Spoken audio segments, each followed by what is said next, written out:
Michaels studio. People know me.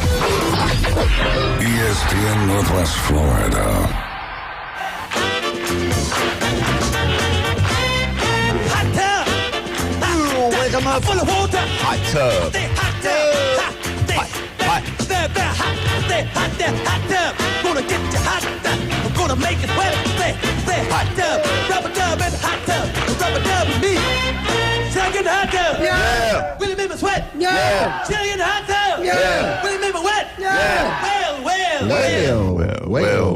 Well. Good morning out there. This is the Coach James Hale Show. I am Paul Wilson filling in for Coach Hale this morning. How's everybody doing this morning? Doing good. Doing good. All right. Thanks for coming in, Paul. You're welcome. All right. Slacker Coach Hale's not here. Yeah, somebody said he was in Hoover watching Alabama not play this morning. Yeah. Are they not playing? He goes up there they and lost jinxes out. them every year and watches them get beat down. Oh, man, that game was pretty bad. They started out really bad. I forgot you're an Alabama fan. I am an Alabama fan, but we got the rest of the tournament. Hopefully they'll. Are you going to let do us- a top 10 Bear Bryant, Nick Saban moment at 8:15? 8:15. I got it written down here. It's going to be called the Saban segment. Alabama have Yeah, how many now? first-round picks has Alabama had in the last 5 years? Yeah, we're going to do all of that. Okay. So just get ready. So, as you know, we are joined here with some people call them the Ohio State Twins. I got Jason Kovaleski over Buckeye here. boys. Yeah, Buckeye boys, I guess. Hey, how's it going, man? Good to be here. Good, glad to have you, and always a fixture in this morning's Legend. show, the legendary Jim Bob. How's it going this morning? It's doing good. Good. Doing It's good to see you. And we cannot leave out the myth, the man, the legend. The best of Bay? The best of Bay. Some call him Smitty. Most call him Wildcat. And It's Wildcat. I've been called a lot worse. That's right. And he's wearing that good old New Orleans shirt this morning. He is ready Love for that the fifth town. quarter. All right. Well, we've got some sad news to share this morning. We got something that happened over this week that's just a tragedy, but it's just one of those things where we can't not talk about it.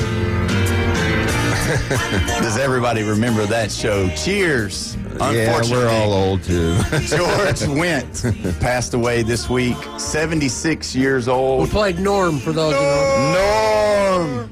One of the fixtures of my childhood was Norm, a guy going to a bar and drinking every day. So that was something that we The always same did. seat. We called him Dad. I'm kidding. My right. dad don't even really drink, but he's a good man. Yeah, mine doesn't either. So, but we all lived through He was Norm. my hero. Yeah. But yeah, wow. When you're living it every day. And I posted something about almost said Norm went. George went. He was also in a Saturday Night Live skits about the Bears. The Bears. He I was one of remember. those Oh, guys yeah. who would do that. Okay, now you got Rick Mears in the Indy 500 or Ditka driving a team bus. Who are you going to take? The Bears. No, I'm going to take Ditka. You know. Ditka, yeah, he said one time. He said if Ditka by 100. if Ditka was playing God in a golf tournament, who would win? And he said Ditka By 150. by 150, 75 under. You know? So That was George. He was one of those guys. he was one of those guys, and one of the things that I used to like the creativity because when he'd walk in, he'd always have something new to say. And my favorite overall, I'll never forget it, hopefully ever, but they'd come in and he'd say, Norm, and then I think it was Woody or Ted or whoever was saying, how's it going, Norm? He said, Daddy's rich and Mama's good looking. That's the So that American was dream right there. That was the one. So let's get into it this morning. We got some breaking news over yesterday. I read where that college football format, they've changed it. Imagine that. Shocker. All right. Yes. Common sense. Yeah, So, common sense yeah. finally prevailed. That's what I was going to ask you guys. What'd y'all think? Do y'all like it? I just think it's common sense. I mean, Boise State getting a bye, SMU getting a bye. I mean, that's a joke. I mean, they weren't even the best teams maybe in their regions, much less in college football. It just makes sense. Yeah. Yeah. I mean, the best teams right now, and I'm not trying to, throw shade at the ACC or Big 12. They're in the Big 10 and SEC, and they need to be ranked accordingly. When you have Oregon, Ohio State, Alabama, Georgia, traditionally those are, big-time powers, and if they're the best teams, they should be the top 4 seeds. Yeah. Yeah. Do you feel that same way, Jimbo? Oh, yeah, absolutely. And then with the way it played out, those buys didn't really mean anything. I mean, so. To me, Oregon's the one that got kind of screwed. They played the hottest team, coming into coming into the playoffs, and they really didn't get rewarded for being the number one team in the country and being undefeated. Yeah. So the way it should have been, they wouldn't even have played until like the third game or something like that. That would have made more sense. I think another tweak they should make, I think the second round game should be at home fields and give the guys with the buys a home field game. If Ohio State was going to Oregon again, that might have been a different situation altogether. I still think they might have gotten a beating, but I might be biased. Yeah, I mean, that's what I thought too. I think that given these seeds to these conference champions, I don't know how many games that they lost, or you know what I mean. But then the weaker conferences getting that first round bye, giving them opportunity to get ready for the team that they're going to play. I think that gave them some more advantage in home field and all that. Now, the question that I have for y'all, and obviously I know you guys, but, Ohio State had to beat Tennessee, Oregon, Texas, and then in the final they beat Notre Dame. So really this year, do you think it would have mattered? Do you think bringing because they did a fake, projection of what it would have been. And I think Ohio State would have had to have gone through Georgia. That's pretty much the team that they would have had to have gone through instead of Oregon again. And which I believe when you play somebody more than once, it's a little bit easier to beat them if you lost to them the first time too. Right. Yeah, especially on a neutral field when the first game was at their place when they got one of the best atmospheres. I don't think it would have mattered for Ohio State last year. I think they just clicked and they were motivated after the Michigan loss. I don't think you could put anybody in front of them. I mean, they went through the gauntlet. I mean, you had Tennessee first round, probably the toughest first round matchup. Then you had Oregon, the best team in the country that year according to the rankings. Then you played Texas. So the only team they kind of missed, and the reason they missed it because Notre Dame was just better that day, was Georgia.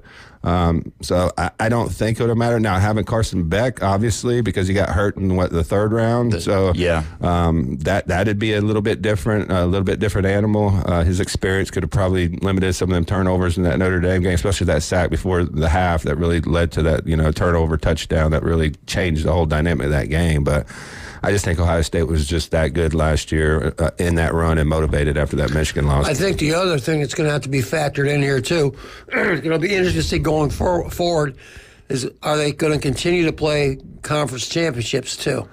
Because Ohio State did not play in one. Right. Okay? Right. And that's one less game. They always talk about load management. It's one less game. Said playing 16, 17 games if you play them all. But they didn't. It'll be interesting to see if that trend continues.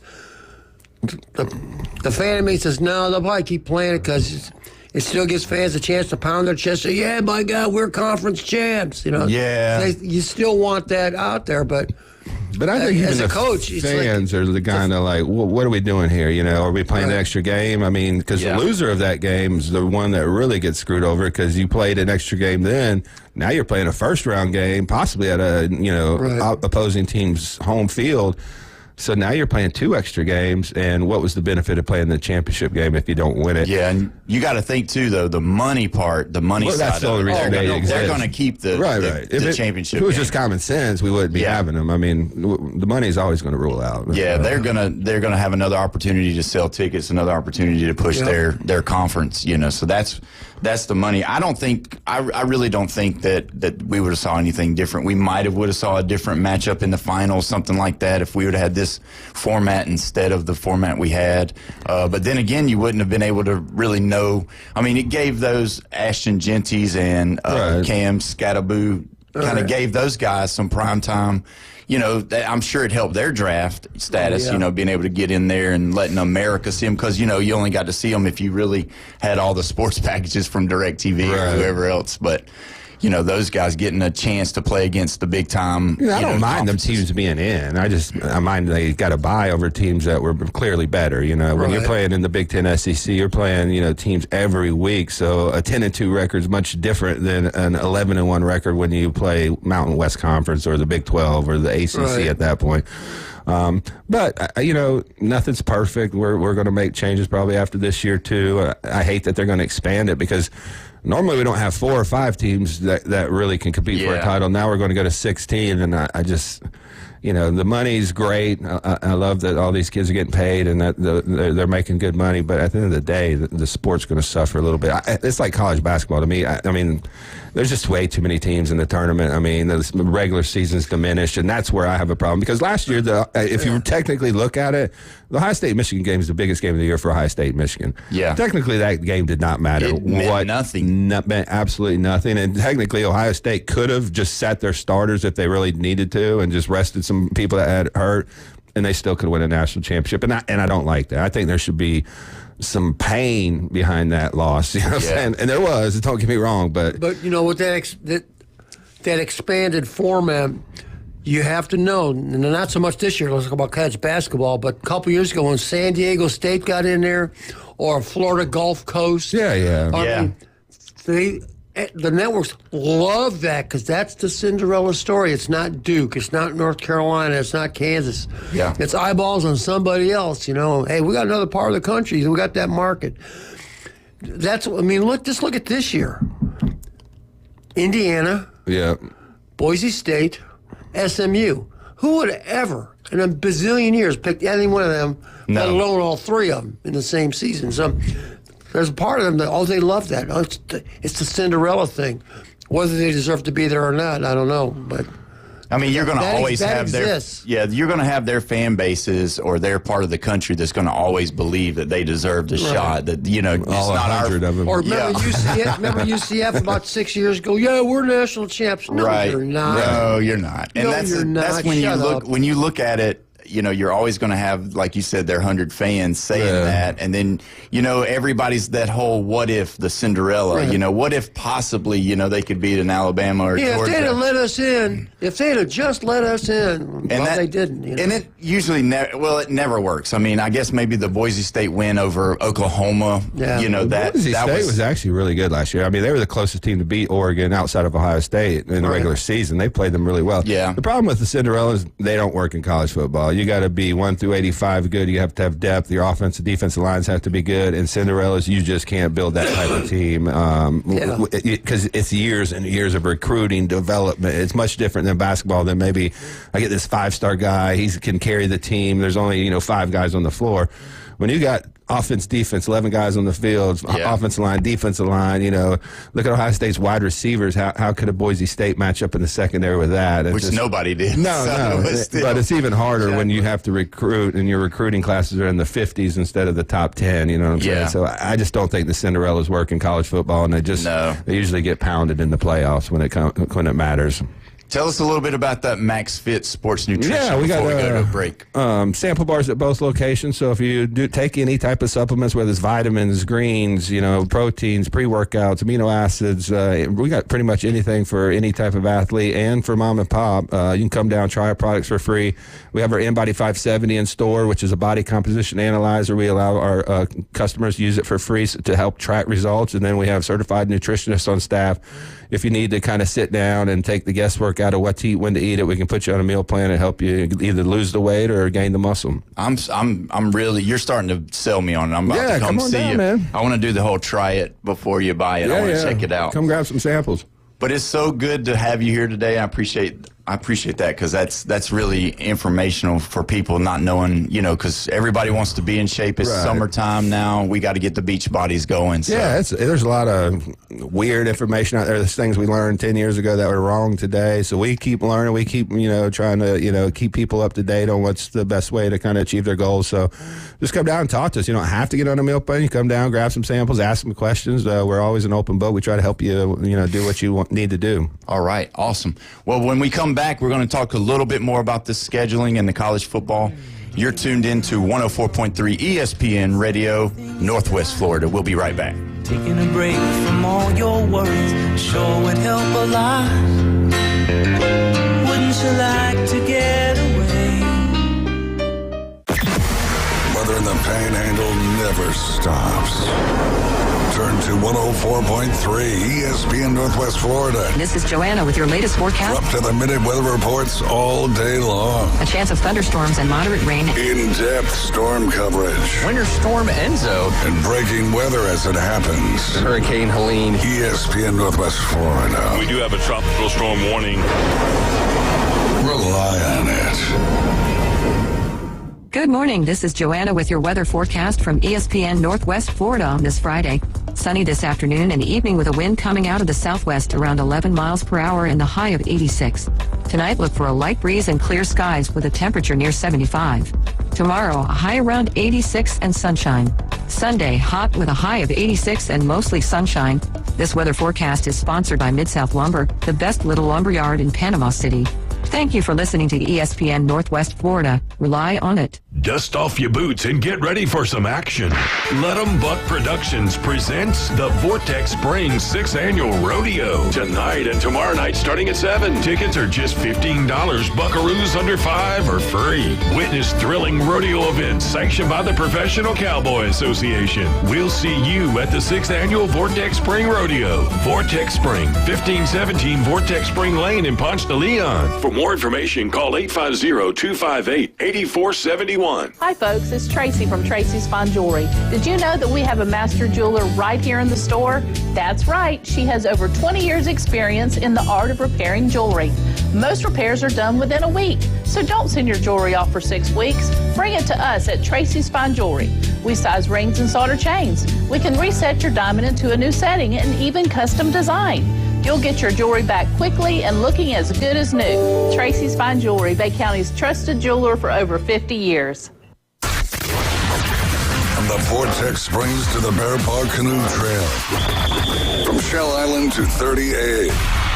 We're your home for live sports.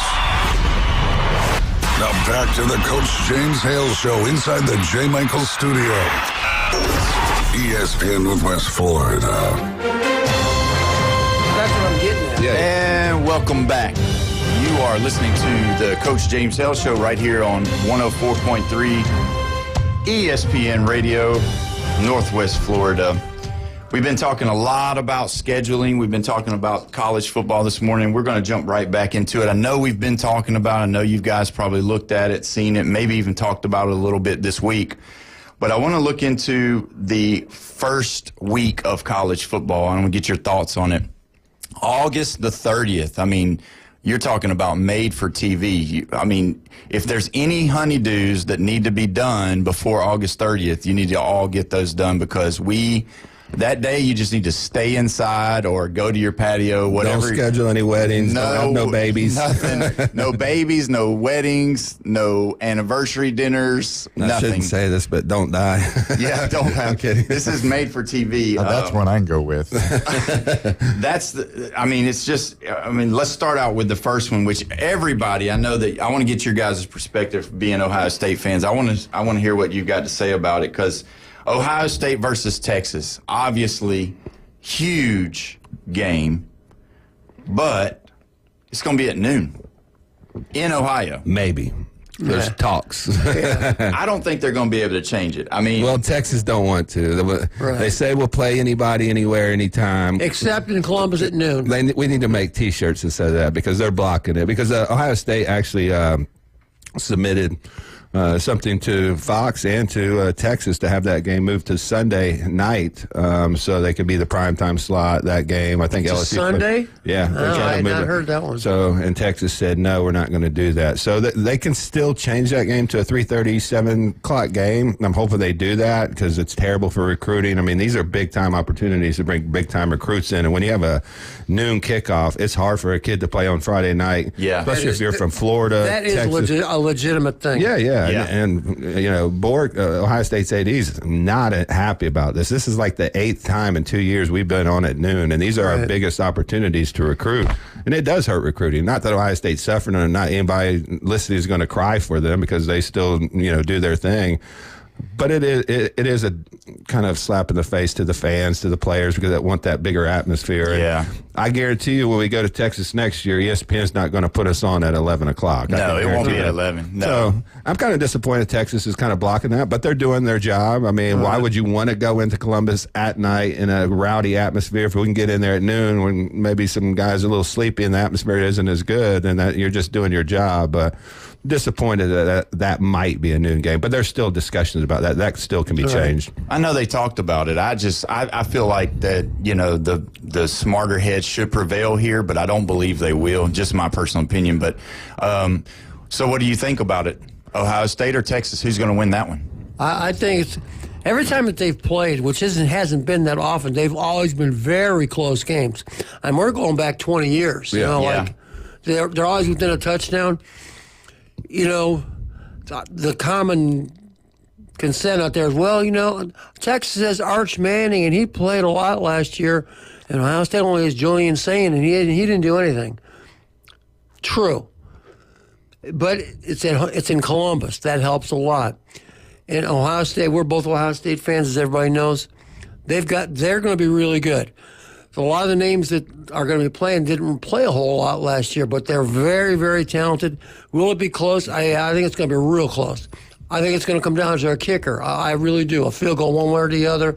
I don't know who's got the better kicker. Ohio State was decent last year, although he didn't do it at Michigan. But still, I think it's going to be very close. Yeah. Within a field goal either way. Yeah, I think that, debuting Arch Manning as well, that's another one of those things where it's like, here we are, putting a Manning out there. We're going to put him at 12 o'clock. We're not going to put him at, on prime time. Right. And I believe that's another thing that's just like, man, for me personally, I don't love, the system kind of bringing in the second quarterback type deal. And I know Arch got to play last year. Right. And we didn't really get to see a full offense that's geared towards his strengths or whatever. But, there's a lot of pressure for him to come in and be outstanding right now. And so, to me, he's the key to the game. I mean, he's going to be Arch Manning is all world. If he's this guy they're hyping him up to be, then I think Ohio State could be in trouble. And not any other reason. They just got a lot of young guys that are, trying to get their feet wet, especially on defense in the back seven. Yeah. But at the end of the day, they still have Jeremiah Smith and Caleb Downs, two best players in college football on offense and defense. So Julian's saying I don't have any worries about it. I watched that kid in the spring game. That kid is phenomenal. He's a 5-star. There's a reason he won the Elite 11. There's a reason Nick Saban wanted him and handpicked him. There's a reason that he was the number 1 or number 2 quarterback in the country coming out. He's got a year under his belt in that system. He learned under Chip Kelly and Ryan Day last year. I have no issues with him. I think they're going to be outstanding on offense. I think they're going to have the best offense in the country. My only issue is how young they're going to be. They got some depth issues maybe at defensive tackle, and I think Texas is phenomenal. They were the only team that really played Ohio State tough last year, and maybe a call here or there.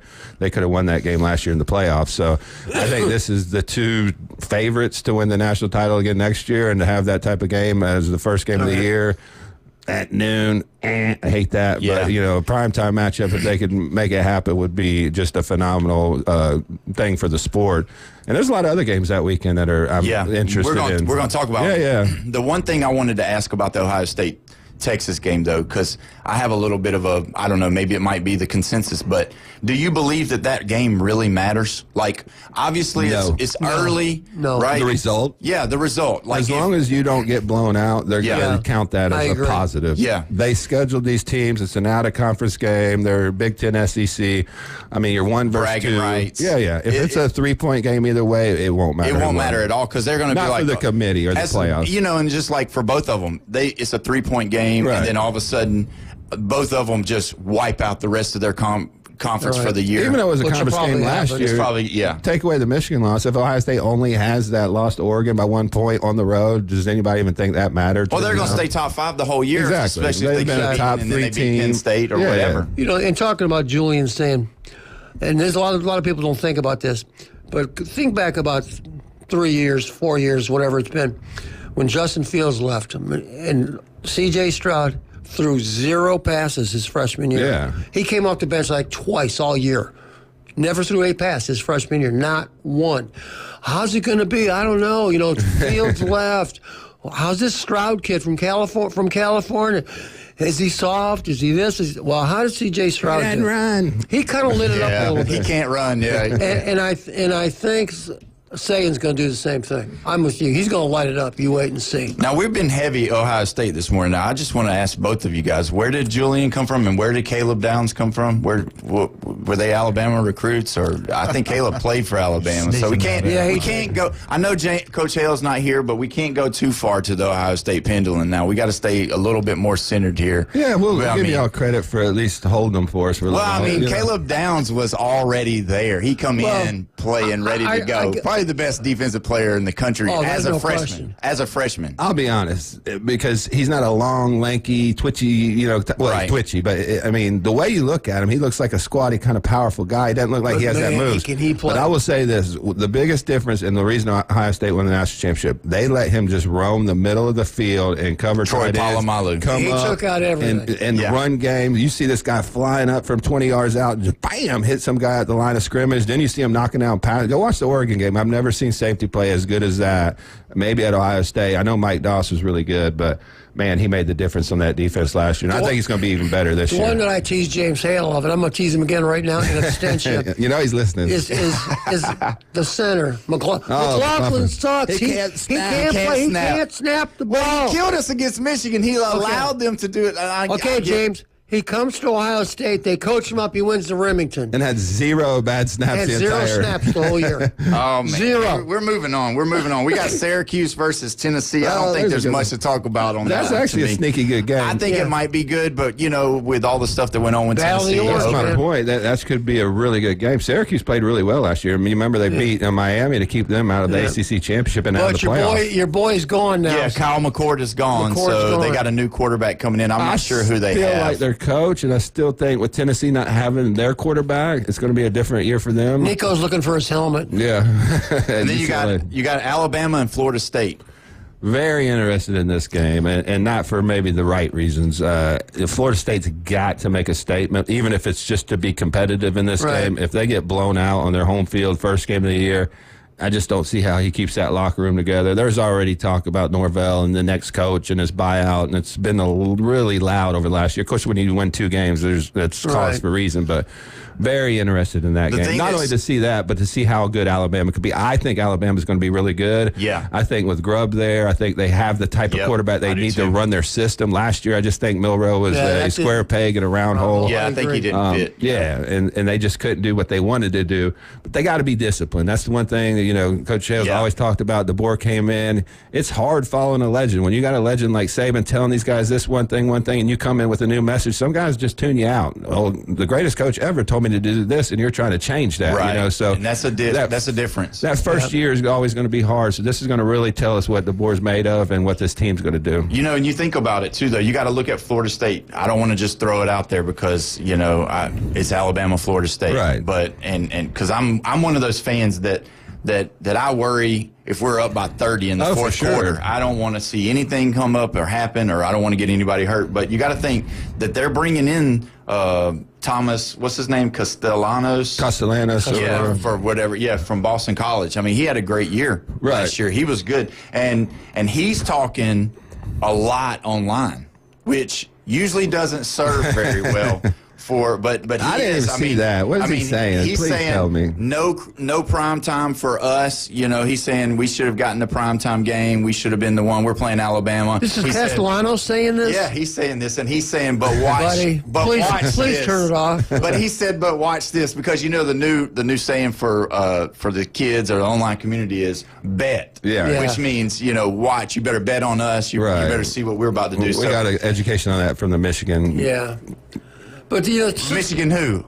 I can't say it. Well, if there's anybody out there that wants to call, we are accepting calls today, 850-215-6290 if you want to get in on some of this talk. But it hasn't ever fared well for a quarterback to talk smack before the game against an Alabama team. I don't care who's coaching them. Anybody that talks smack against Alabama in the beginning. That doesn't usually work. Remember when USC talked all that smack, went to Dallas that time, and they're came out shucking all and jiving and got destroyed. Yeah, that was when they had to bring Sam Darnold in to quarterback because the first guy didn't do it, and then that was Jalen's first year. Yeah, and that was a beatdown. They smoked him. I remember back the '92 championship against Miami. I mean, I don't know if you remember. Oh, I remember.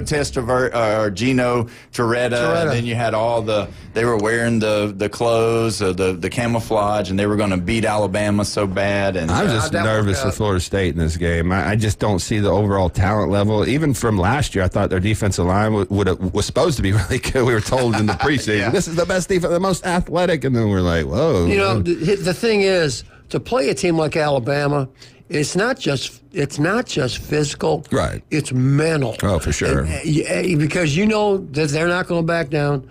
They're going to punch it. Like the old expression goes, everybody's got a plan until you get punched in the mouth. Well, Alabama's going to punch you in the mouth. Yeah. And how are you going to respond? And, the last 13, 14 games for Florida State have not been very good response because Georgia beat them, 70-3 or whatever it was in that bowl game when everybody just decided to go home. And then last year was... And they haven't recovered since from that game. I mean, they've won 2 games since that game. So, like you say, this is a big test for them for a lot of reasons. And I'm a little... I hate to say this, but I'm not the fan of the Gus Malzahn offense in this era. I think that was an outdated offense. I think you got to throw the ball from the pocket to set up the run. Too many teams are athletic. They're using more 3-4 safeties that are more hybrid linebackers, so they're able to cover, come up and hit, and... Man, I just don't see it with that style of offense in this era of college football. We'll find out. But we will, because they got a quarterback that can run that system. Yeah. I mean, he knows Gus Malzahn's system. That's the reason they went and got the kid. And I'm really interested to see how their defense holds up against Alabama. Yeah, we talked about it earlier. 5 minutes can save your life at Dermatology Specialist with Dr. Ward. You need to go over there and see him. If you got anything on your body that might not look normal, just go over there to him. We're going to come back. We've got a lot of stuff that we're going to talk about. We're going to dive back into the schedule once we come back. You're listening to 104.3 ESPN Radio, Northwest Florida. We'll be right back.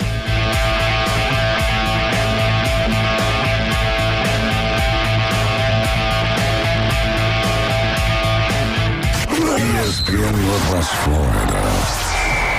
It's the Coach James Hale Show. Losing to Michigan, you're on the hot seat. Did you see his face after that loss? I thought he was going to drop dead of a heart attack. Yeah, I thought his face was die. There was some demon that took over his body and made the words come out. Demons come out. Your quarterback said that. On national TV. On national TV. Weekday morning 7 to 9. ESPN Northwest Florida. When you bring your vehicle to Panama City Toyota for repairs or maintenance, you'll get the warmest welcome around. That's because we see service differently. It's not only an expert team that can help with everything, from simple adjustments to a new set of tires. It's also a team that values your time, so we make your experience as quick and comfortable as possible. Because we're committed to service that goes beyond. Only at Panama City Toyota. Tired of flipping through channels and finding nothing good? Introducing Scorpion TV. Over 5,000 live streaming channels. Catch every game of the season with over 100 sports networks, including ESPN, ESPN Plus, the NFL Network, and Red Zone. Even pay-per-view events. Watch 400 local network channels from Panama City and most markets throughout the country. Fox, ABC, CBS, and NBC. It's more than sports. Scorpion TV offers premium movie channels like HBO, Cinemax, Stars, 200 plus entertainment and news networks, or watch thousands of movies on demand, all for just $45 a month when you use the ESPN NW promo code at checkout. Watch on up to 5 devices at the same time. Perfect for sharing with family and friends. Scorpion TV gives you everything you want for less. Cut the cord, not the fun. To score Scorpion TV, go to ESPNPC.com and click on the Scorpion TV logo. Don't forget our promo code ESPN NW. If you got more A's on your truck than you did in high school, you might be a Bama fan. Now back to the Coach James Hale Show on 104.3 ESPN Northwest Florida. And we're back here at the J. Michaels Restaurant Studios. You're listening to 104.3 Panama City, 101.9 Port St. Joe, ESPN Northwest Florida. Guys, I want to talk about that a little bit later, but I heard that we have a caller. You do. It's Mike. I hate to do this on your first day hosting the show, but here we go. From an undisclosed location. From an undisclosed location. Are you with us there, Mike? I'm here. I'm calling from an abandoned camel rolling factory in Winston-Salem, North Carolina. Camel cigarettes or camel any camels? drug task force or U.S. Marshal Service. I think you're in Arkansas somewhere. That's what I think. Turn your location off on your phone. I'm going to throw this phone in a river. There you go. And I've done it before. Anyway, I want to talk to Jim Bob about the tush push. I heard somebody in his family talking about it this week. So what are you trying to say? Well, were you for it or against it? I think it's silly to try to cut that play out. They always get to go overboard with somebody's going to get hurt, okay? Show me how many people have got catastrophically hurt, not tweaked, not get a stinger, not get a little pinch in your neck, catastrophically hurt because of the tush push. I just can't believe there's very many. I just don't. No. Is it a silly play?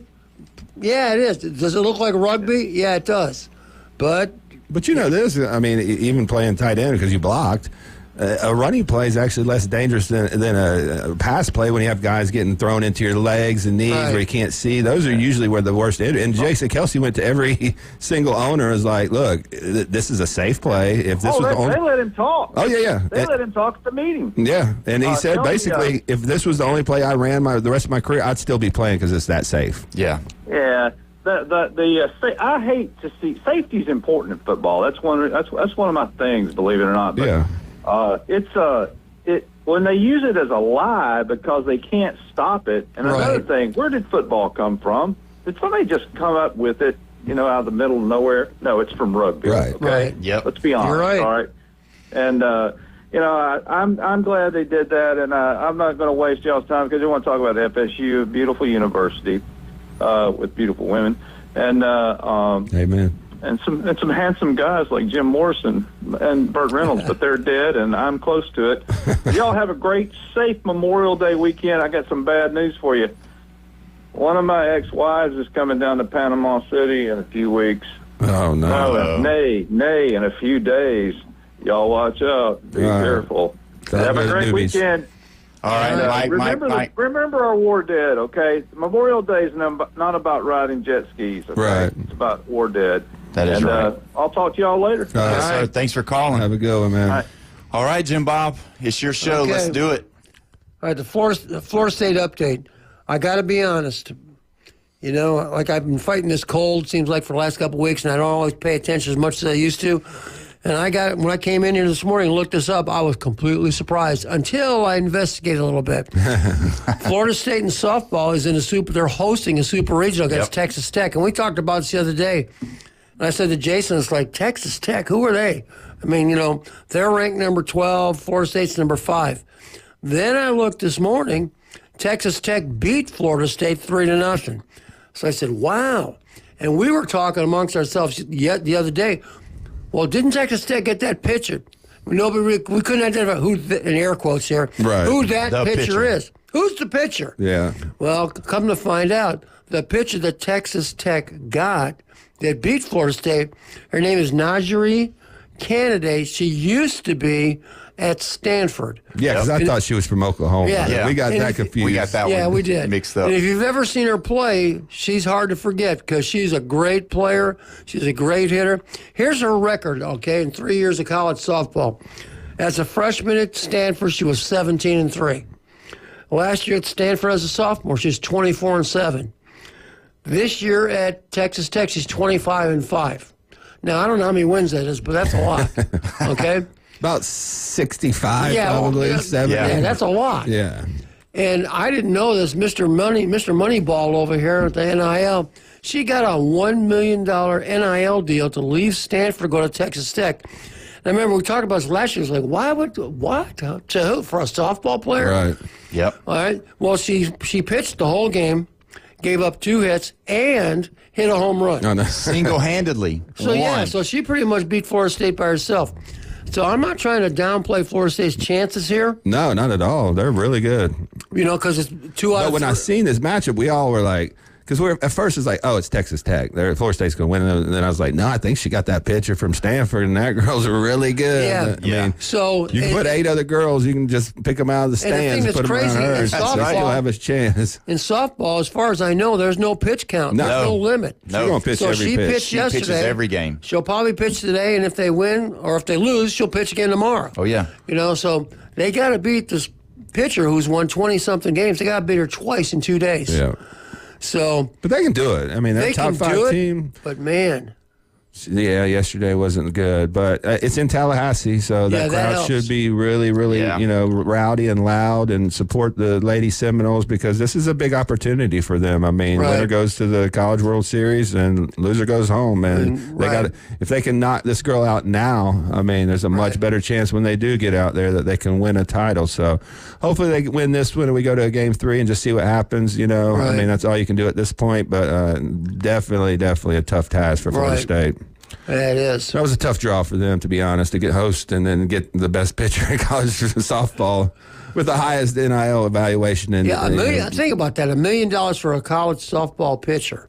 It's like, that dang oil money, man. They just spending and where's Texas Tech? Lubbock, Texas. Lubbock. In the Panhandle, in the middle of absolute nowhere. Nothing. There's nothing to. And you got to think too when you look at $1 million for one player, and now when you're here, you're looking at the schedule, you're looking at what they're doing. It was worth it. Oh, yeah. $1 million is worth it. Well, you just put Texas Tech on the map in women's college softball. How much now more people other are players that are going to be like, okay, she got that type of money. They have this type of success, so they're proving their point. And this is kind of my point with some of the Florida States. And sometimes you just got to overplay for that one player, especially if it's like a Cam Ward or a Jeremiah Smith. That way you can get the ball rolling, get some wins under your belt, prove your concept. But Texas Tech spending money in every sport, basketball, football. They had the highest NIL offseason of anybody. I mean, they're shooting for the stars, and they got a lot of oil money. People may not recognize them as a traditional sports like powerhouse, but they have the money to kind of build it in the NIL era. Like I said, about 2 months ago, I went to Texas, not to Lubbock, Texas, but if you've ever driven through Texas, any part of it, you understand where their money comes. There's oil wells. It's like the Beverly Hillbillies. Yep. Oh, yeah. Texas crude, black gold. It's like, wow. They have one processing center that is as large as all of Panama City and Panama City. It's unbelievable. It's like, I mean, you see it. You see it an hour before you get next to it. Right there on the coast. But is that good for sports? Galveston. Is it good for sports just because you got oil money and go out and pay the best pitcher in all of the sport to put $1 million to come to Texas Tech? Okay? I think it's great because Ohio State did it last year for their football team. Is it okay to have Phil Knight throwing shoe money around to the kid from Montgomery, Alabama? I will say. Go to Ohio State. Hey, but you're going to get your own shoe if you come here. Oh, I'm going to go with you then. Yeah, that's my whole point. It's got nothing to do with sports and nothing to do with development, nothing to do with coaching. It's all about who can give me the highest bid. They got to get some guardrails up on this because it's just a competitive disadvantage for the rest of the country. Yeah, I agree. Yeah, I agree. That's exactly right. I think that you pay it. And if it shows up, it's gonna, make you look like the smartest person on the planet. Yeah, when you have Caleb Downs and Jeremiah Smith, you're going to be a really, really good coach. Yeah, you're going to be a really good coach. They make you a lot smarter. They make you a lot smarter, for sure. All right, what else we got, Jim Bob? Well, we can go back and talk about the football aspect of it a little bit here, too, because we got off to the topic a little bit. But, they got Alabama at home, and it's hard to beat Alabama, as we always tease Hale about it. But Alabama's still Alabama, and they're not going to come in here and lay down. They're not going to be intimidated. They're not going to be, God, we're playing in this big stadium in Tallahassee. They don't care. No. So it's going to be interesting to see how Florida State responds, and are they really going to come out and be competitive and just not give in? Right. And what do you think, because last year was really just hard to watch. Obviously, the year before, it was just really hard to watch. I mean, they thought DJ Uiagalelei was going to be, one of those guys that could come in and revitalize his career, and that was just a disaster. Yeah, it was. But if you look at it, Florida State comes in, they get blown out by Alabama, they curb stomp them or something like that really bad at home. Do you think the chatter starts happening, and then if it starts kind of getting out of control a little bit, that seat gets hot, and then you're looking at Gus Malzahn sitting there at the offensive coordinator? You think possibility for his hire was to possibly be the second guy? That's always possible, but I think Gus's shelf life for being a head coach is pretty much over. I think he's to the point where they respect him as an offensive coach, but I think this is just me now. I think his head coaching days are done. I just do. If they get, like you said, if they get curb stomped by Alabama, I think that he's going to be turned up big time. Oh yeah, I think it's already there. Like, you win 2 games at Florida State. The only reason they haven't been talking about it as much because they don't have the money to buy him out. So they're looking at maybe a year, 2 years that they can get that down to about $50 million. Because right now it's about $70 million to buy him out. So that's just a no bueno for Florida State right now because you already had bought out Willie Taggart. Now you got Norvell. You extended him, gave him this huge buyout, and after winning 13 games, obviously, and now it just didn't work out. Now you're looking around going, if this is a disastrous season, what can we do? But you can't have another year like last year. If they win 4 games or less, he's gone. But and that's more to your point. Gus could be the interim coach if something really goes south. Yeah, I think because I think he is the Bobby Petrino. He's the Bobby Petrino now. Yeah, he's not going to get another place. Wildcat, what we got on David Adamson's designer jewelry? Oh, Highway 77, 830 Highway 77, free cleaning, free jewelry inspection. You design it, they create it. If you have that special someone, you want to get her that special gift. Emerald is the birthstone for May, and coming up in June, Pearl is the birthstone for Pearl, so you might kind of keep that in the back of your head if you want to buy a special gift. I didn't know Pearl was a stone, but I guess it is. And you can check it out. And gold is in an all-time high. Take your precious gold to David Adamson, designer jewelry, Highway 77, Lynn Haven, and sell it. Make some cash. That's right. Coming back from the break, we're going to have some more football talk, but also we got a phone call. 104.3 ESPN Northwest Florida. We'll be right back.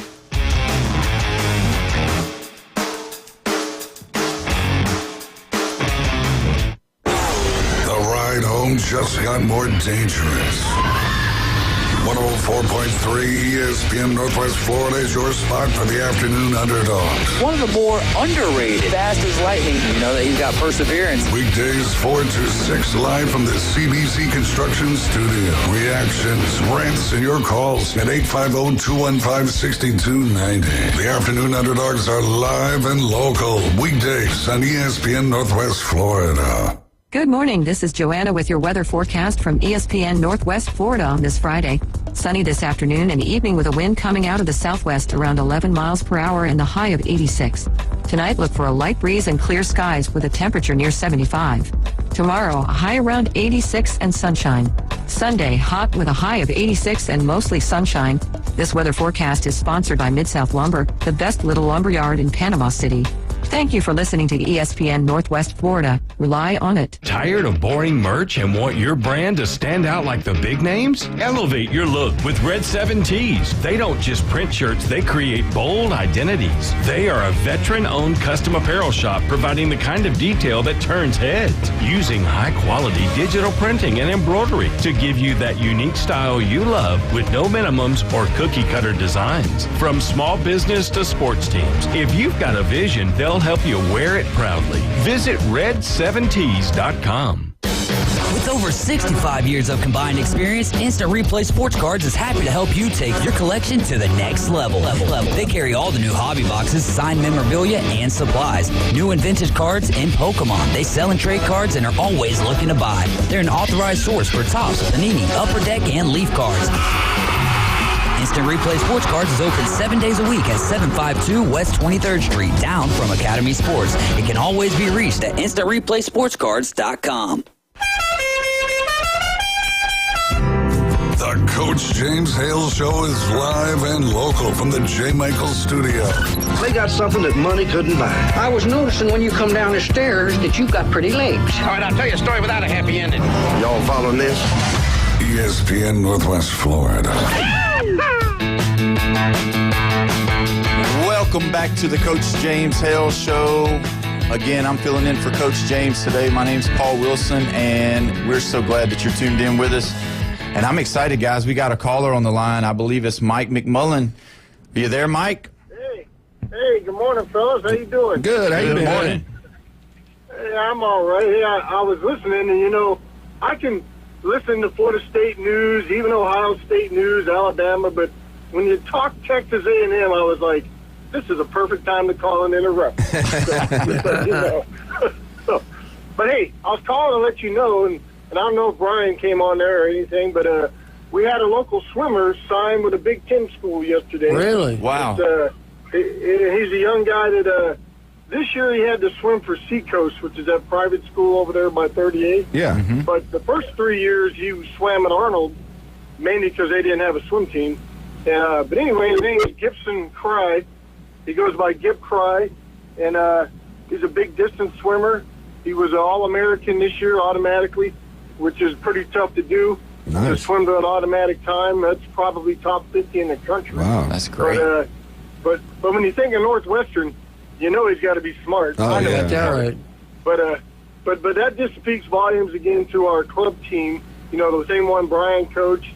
Now we got a new coach in there, Scott, and they're making waves, and they're pushing that program back to the prominence when we had the Bronnenbergs, Duderstadts, Ratliffs, and all those kids a couple years ago. Yeah. So it's pretty exciting news. I mean, I'm a Michigan guy, but I got my big purple in hat on, wearing it to work. Yeah, we'll all root for him. Northwestern's pretty neutral. I don't think anybody So hates Northwestern. No, nobody What hates events did this Northwestern. kid swim? What distance did he swim? Well, in high school, he did the 200 and the 500, which are the longest events. Yeah. And he was, it's kind of funny. We thought he might have a chance this year, but when they went to Seacoast, they moved to 1A, which is where Bowles High School is. Yeah. If you know anything about Bowles. Not only did football, baseball, but their swimming's got like 25, Olympic dues on it. And anyway, he put in a good effort there, and like I said, he swam to a time that was good enough to get a Division I powerhouse school That's to outstanding. call him. And not only that, but an academic school. That kid's smart. Yeah. I don't know, he was probably smarter than I am now when he was in ninth grade. So, You and me both. Yeah. You got any These kids younger are pretty names smart. that you could talk about that are coming up possibly that would be on that level now that you're here and talking a little bit about the club teams? Well, there's I don't know the girls too well, but there's a young kid coming up, and his last name's Rodemaker. I won't say his first name, but he's like top 5 in the country. Oh, wow. As a 13, 12, and 13-year-old. And his brother's really good, too. His brother swims over. They swim over there in North Bay Haven. But Okay. they all swim on the club team. And I'll be honest, I wish I knew more of them. And after stopping coaching a few years back, you kind of get away from them. Yeah. And but the new club coach, he swam over in Tallahassee, swam in Alabama, and then transferred to Cincinnati. So he's cut his teeth, and he's got these kids motivated. When he walks up, he tells them he's always positive. He's always trying to provide things for the kids to contemplate and think about to make themselves better. So our program's pointed in the right direction, and they're just trying to grow it back to when Brian had it. I think we had 150-something kids, maybe more than that. I get all mixed up. But it's coming. It's coming. You're going to see Bay County swimming the next 2 or 3 years, and all these middle schoolers get into high school, girls included. It's going to be crazy. So if you got a kid out there that needs to exercise, put them on the Panama City swim team, or the new name is, what is it, Cat 5 Aquatics? I think that's what they just changed it to. Okay. They're rebranded. Oh, that's awesome. But anyway, it's good stuff. I was so happy. That's the last kid I was tracking from a team that I was actually a part of, and so that's pretty cool for him to sign with a big school, and I'm happy for him and his family. They say it takes a village. And Right. He's got a pretty good village around him. Well, that's So, awesome. And you said his name was Gib. He goes by Gib, and you said Cry. Yeah, his name is Gibson, but he goes by Gip. Okay.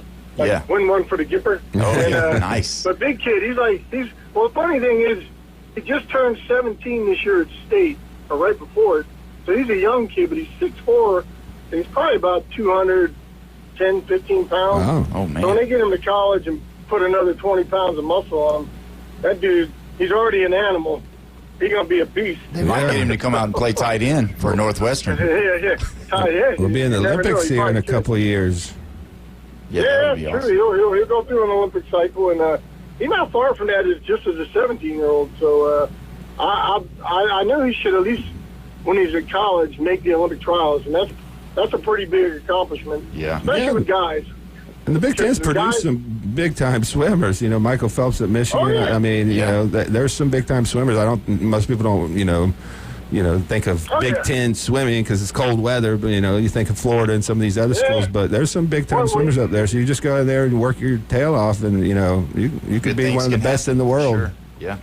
Oh yeah, for sure. And like I said, roll out of there. He's already got an associate's degree, I believe. And oh wow! So you know how it is. These kids get there, and he'll probably leave with a master's degree from Northwestern, and we'll see him on ESPN in 20 years. Yeah, that's right. Can't beat that. But I'm like, hey, can't beat that.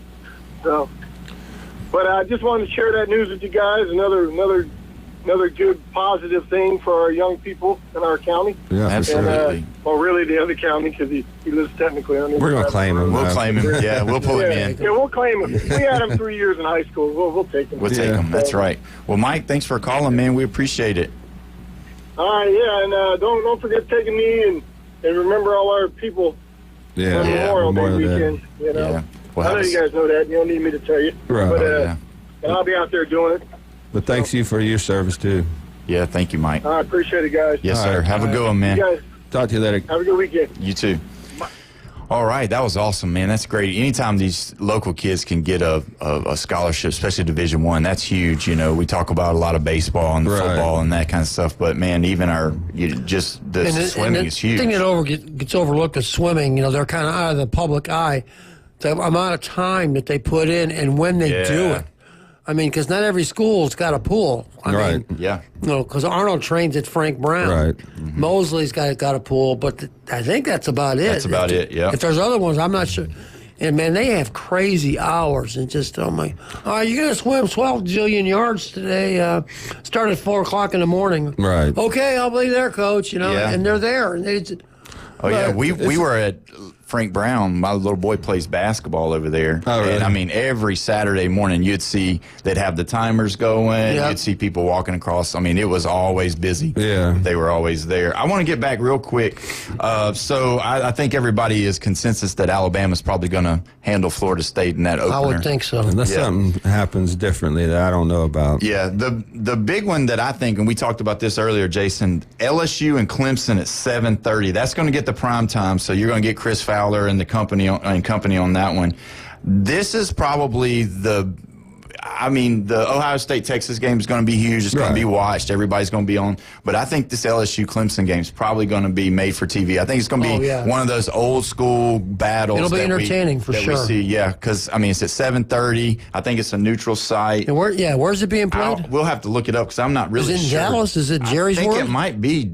I was thinking it was there, but I'm not 100% sure. Huh. But if you look at it, they've got Clemson trending right now as the number 2, number 3 best team in the country. Most people are saying coming in. They've got their quarterback, Klubnik. I mean, I'm not a fan necessarily. I don't think he's the answer, but a lot of people seem to think that. Yeah, a lot of being people his love him. Yeah, last year or whatever, and then you got Gus. What's his name? Nussmeier over at LSU. They're picking him as being. So you got 2 top. This is actually at Clemson. Oh, it is at Clemson? Yeah, so that changes the whole that dynamic. Does change the dynamic That's a tough little place bit. to play. Yeah. So, I mean, if you remember back when all the, Deshaun Watsons and those night games over there at Clemson, it was pretty tough. I mean, because LSU is a hard place to play. Right. But I think Clemson has kind of become a hard place to play. Death Valley battle, man. Yeah, so I don't know. I mean, they had a decent year last year. They didn't really, pan out in the playoffs, but I think Clemson might be one of those teams this year that makes a run. It's a huge game for both these teams because, we know what Ohio State, Texas are. I mean, you could probably pencil them into the playoffs unless something crazy happens, injuries or something. They're super talented. But these are 2 super talented teams, especially on offense. LSU's got to fix that defense. If they can fix that defense, they could, win the SEC. I mean, they got that much talent on offense. You got an experienced quarterback coming back. But you look at the other side of the ball, it's kind of a mirror image. They got their quarterback back, Klubnik. You got projections of, the next draft where, Clemson's supposed to have, 4 guys in the top 12 of the draft.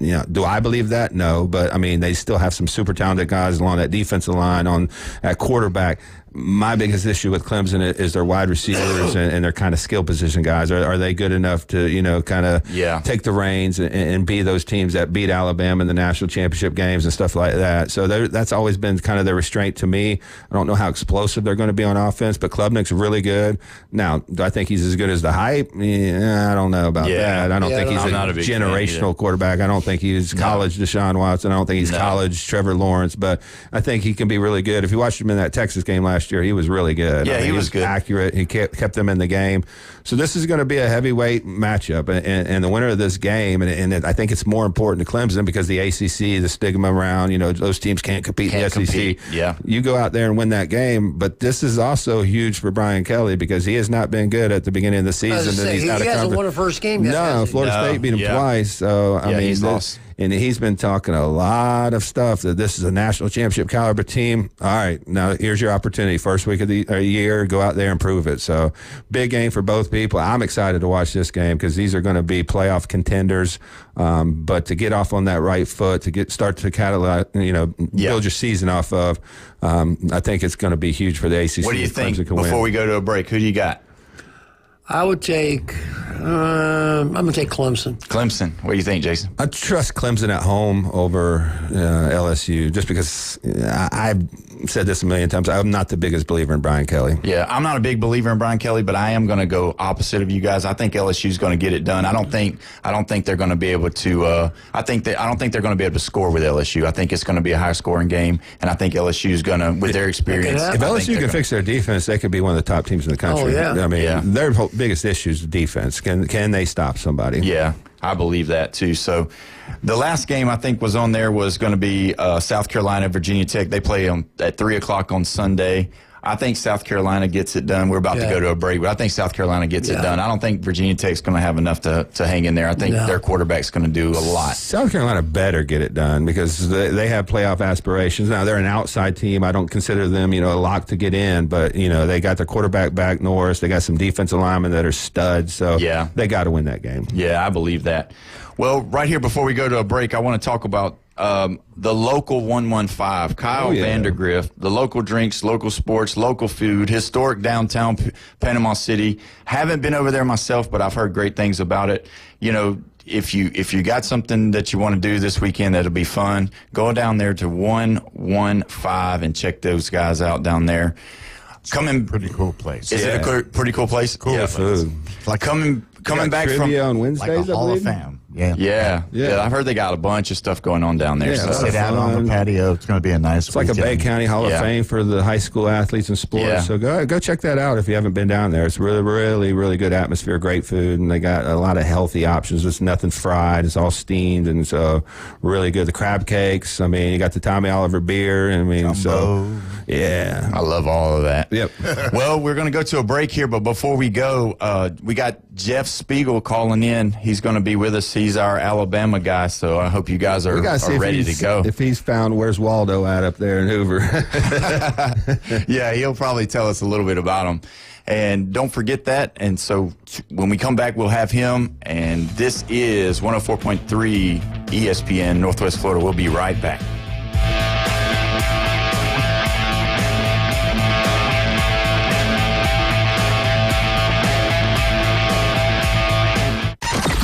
Mornings on ESPN Northwest Florida just got unsportsmanlike. Got into a heated debate a couple of weeks ago in Chicago. Deep dish is not the true Chicago pizza. Oh boy. Tavern-style pizza is the true Chicago pizza. Like if you are a native Chicagoan, you're going for the tavern-style pizza. Can you explain what that is? A lot more than you're going for the deep dish style. Evan, Canty, and Michelle. Weekdays 5 to 7 on ESPN Northwest Florida. Good morning. This is Joanna with your weather forecast from ESPN Northwest Florida on this Friday. Sunny this afternoon and evening with a wind coming out of the southwest around 11 miles per hour and the high of 86. Tonight, look for a light breeze and clear skies with a temperature near 75. Tomorrow, a high around 86 and sunshine. Sunday, hot with a high of 86 and mostly sunshine. This weather forecast is sponsored by Mid-South Lumber, the best little lumber yard in Panama City. Thank you for listening to ESPN Northwest Florida. Rely on it. When you bring your vehicle to Panama City Toyota for repairs or maintenance, you'll get the warmest welcome around. That's because we see service differently. It's not only an expert team that can help with everything, from simple adjustments to a new set of tires. It's also a team that values your time, so we make your experience as quick and comfortable as possible. Because we're committed to service that goes beyond. Only at Panama City Toyota. WGSX Lynn Haven, WVLQ Port St. Joe. Powered by Panama City Toyota. And that's out of the ballpark. ESPN Northwest Florida.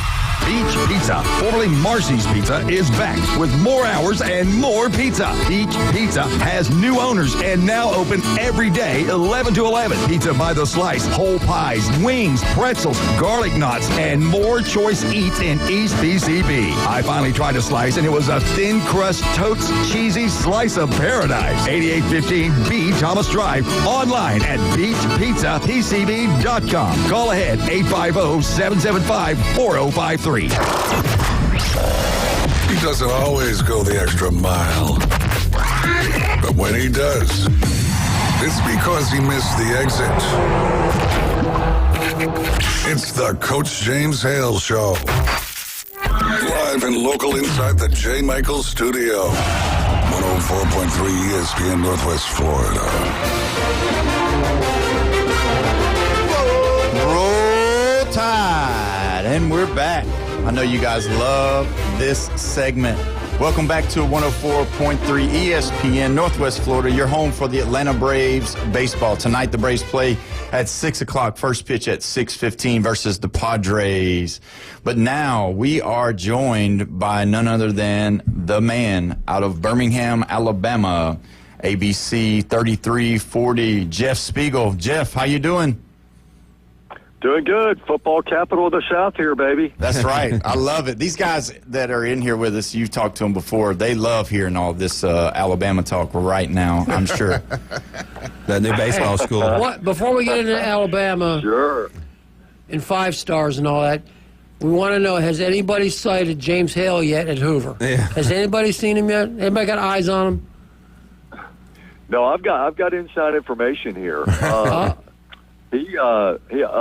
He went to the Keith Urban concert last night in Perdido Beach. Okay. And but no, I mean I haven't seen him in Hoover. I'm sure. I saw I went to one of the stores around here and saw like a huge gathering of people, and I think it was James Spann signing autographs, but it wasn't Coach Hale. James Spann's in a store spending money. That wasn't him. Yeah, that wasn't him. Yeah, right. James Spann's a weather guy, right? Is that him? The weather. He's a weather. He's not just a weather guy. He's a weather legend. Right. Yeah. And he is. Yeah, he's pretty amazing. But if you put James Spann and James Hale in the same room, the star power would just be overwhelming. The standing room only right there for autographs, for sure. Might spontaneously combust. Sure. Well, Jeff, we looked at the I had on here to talk more about Bama baseball just a moment, but Wednesday versus Tennessee just didn't pan out. Did you get to see any of that? Yeah, definitely. I think it was a case where, look, Tennessee's hitting their stride. Yeah. And I know they've had their ups and downs this year, but you look at the seedings, and Tennessee an 8. Are you kidding me? Yeah. The defending national champs, an 8 seed. Now, what does that say about the league? Yeah. That says that the league is a dadgum powerhouse You're this right. year. And so, when Alabama took the lead 6-5 in the top of the 5th inning, you just had the feeling that Tennessee was going to have an answer. Did I expect 10 unanswered runs? Absolutely not.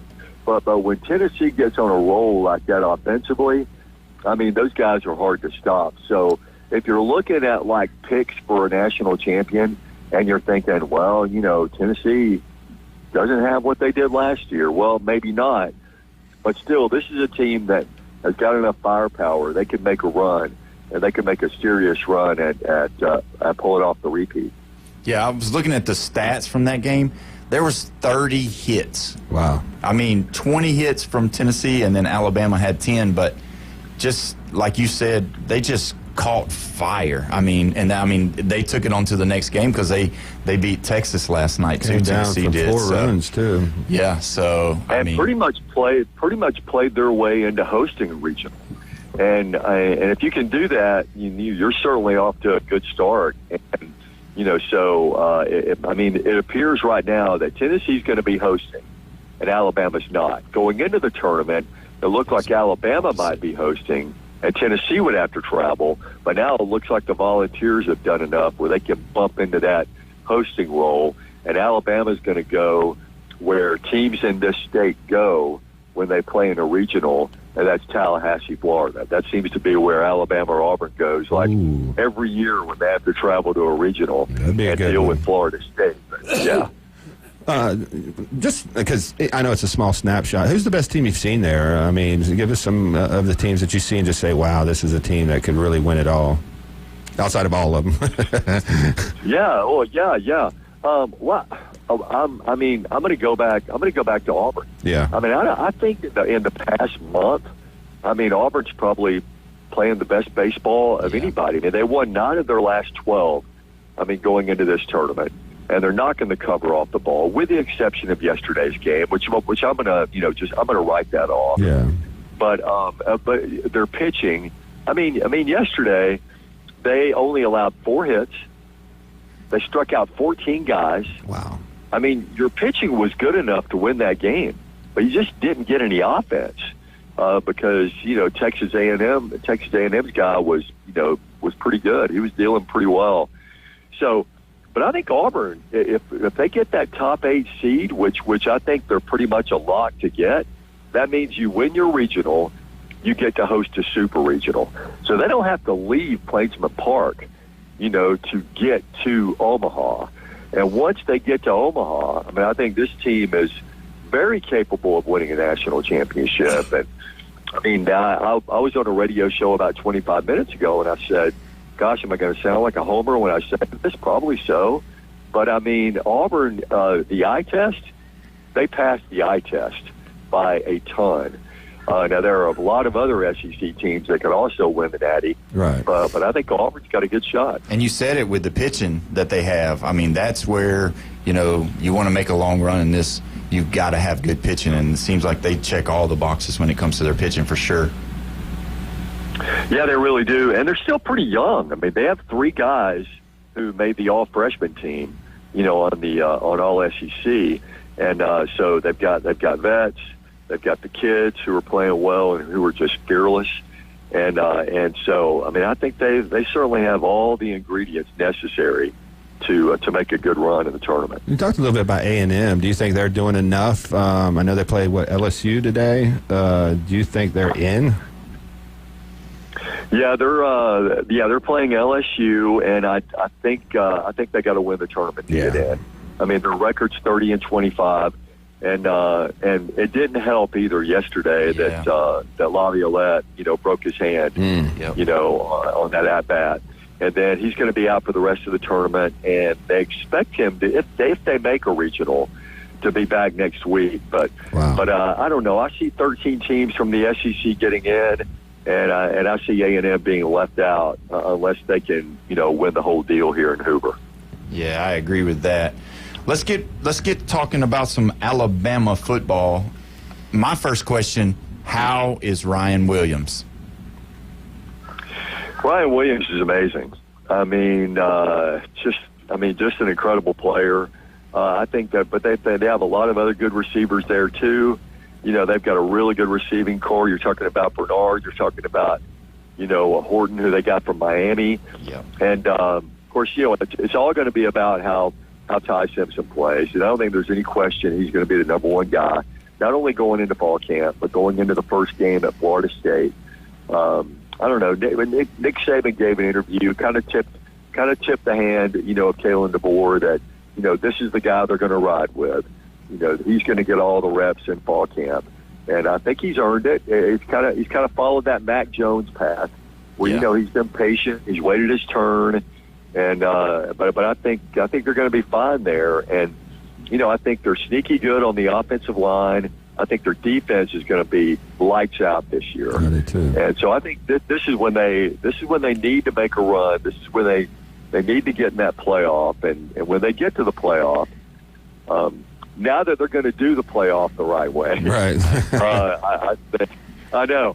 I think they could. I think they could really make some noise there. Have you been around the team a little bit? Have you seen the impact maybe Ryan Grubb's had on DeBoer? Maybe he's given the reins to offense. Now he can kind of be a CEO, kind of like what Ryan Day did with Chip Kelly. I mean, I think that was important for him last year and their success. Do you see any changes within the program because of Ryan Grubb coming back?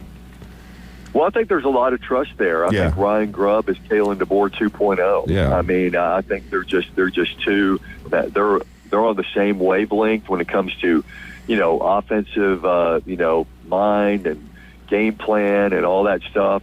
And I think the total buy-in on the team is there. I mean, no guys went in the portal, in the spring. That's big. Which I think says a lot. It says a lot about the buy-in to this coaching staff. Well, we're going to take a break real quick. Jeff, if you could just stay with us, we'd love to pick your brain about a couple more things. We all know that your air condition during this summer heat is so important. Steverson's Air Condition, you need to go see those guys. Make sure that everything's good with your air condition before the hot Florida heat gets here. Don't wait for it to break Make sure that you get your air condition checked out. 104.3 ESPN Northwest Florida. We'll be right back with Jeff Spiegel.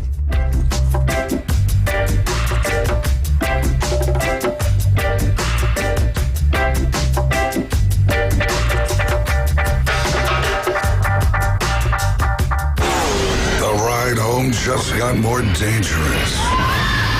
104.3 ESPN Northwest Florida is your spot for the afternoon underdogs. One of the more underrated, fast as lightning. That he's got perseverance. Weekdays 4 to 6 live from the CBC Construction Studio. Reactions, rants, and your calls at 850-215-6290. The afternoon underdogs are live and local. Weekdays on ESPN Northwest Florida.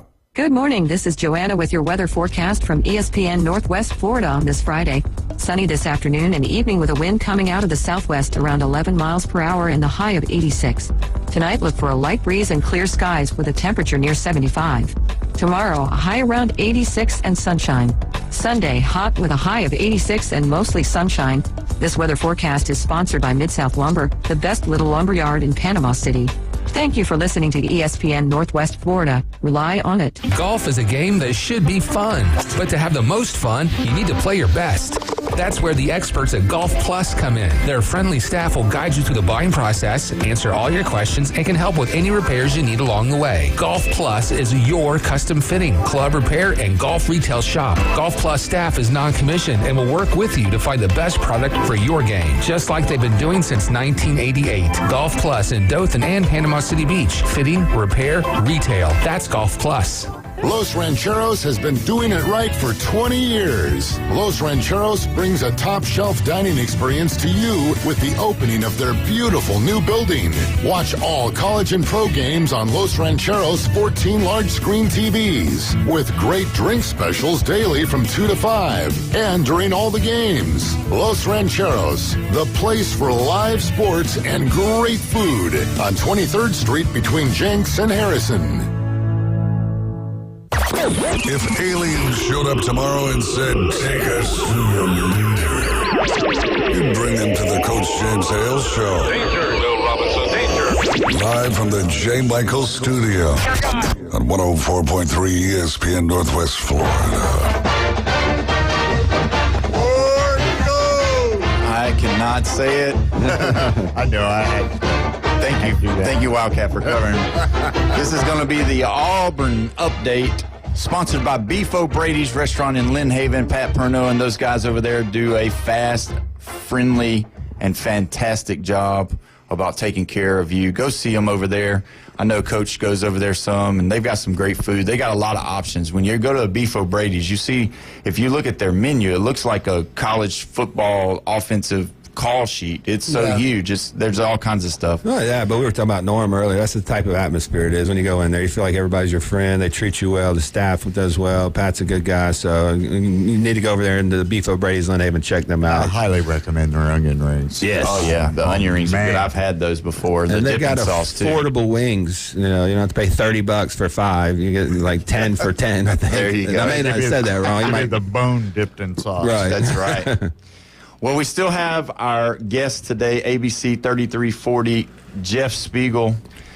Real quick, before we dive into Auburn talk, which is my favorite subject, I got to ask you a question. I read where Coach DeBar said that this summer is going to be their hardest. Did you see any of that? Have you heard any of that? Because I know that they had talked about earlier, Ryan Williams had been interviewed or while he was down in Tampa or something like that, and he had said that he felt like some of the guys didn't buy in last year overall as a team, but that this year, bringing in Coach Grubb, that the atmosphere has changed. Did you hear anything about that? Well, I think any transition year is difficult. Yeah. I mean, I think if people thought that they were just going to not miss a beat, when Kalen DeBoer took over for Nick Saban, all because Kalen DeBoer had gone to the national championship game the year before, people were just kidding themselves. Yeah. I mean, I've never seen a transition year that didn't have, like, some messiness to it. I'll correct that. The only transition year I've seen that went smoothly was when Terry Bowden took over Auburn in 1993 after Pat Dye retired, and they went 11-0. Yeah. That's the only transition year I've seen that went just like great. And otherwise, I mean, you've got coaches who have their own ways of doing things. You've got players who've had their ways of doing things. And then there's always going to be a clash. But I tell you what, credit to Tyler Booker, to Jalen Milroe, to those guys who kind of kept things together. I think the further along we go here, we'll look at that 9-4 season, and Alabama fans will look at it and they'll go, "What? That really wasn't that bad." Yeah. I mean, I know they lost to Vanderbilt, and you're not supposed to lose to Vanderbilt like ever. But I mean, 9-4 wasn't that bad. Yeah, I think that's a great point, and I really believe that, and I know this is an old Nick Saban, trusting the process. I think if they trust the process, I think this guy's won everywhere that he's won at every level. I think just some of the growing pains of stepping in behind a legend like that. I mean, you look at all of the other things that you've talked about.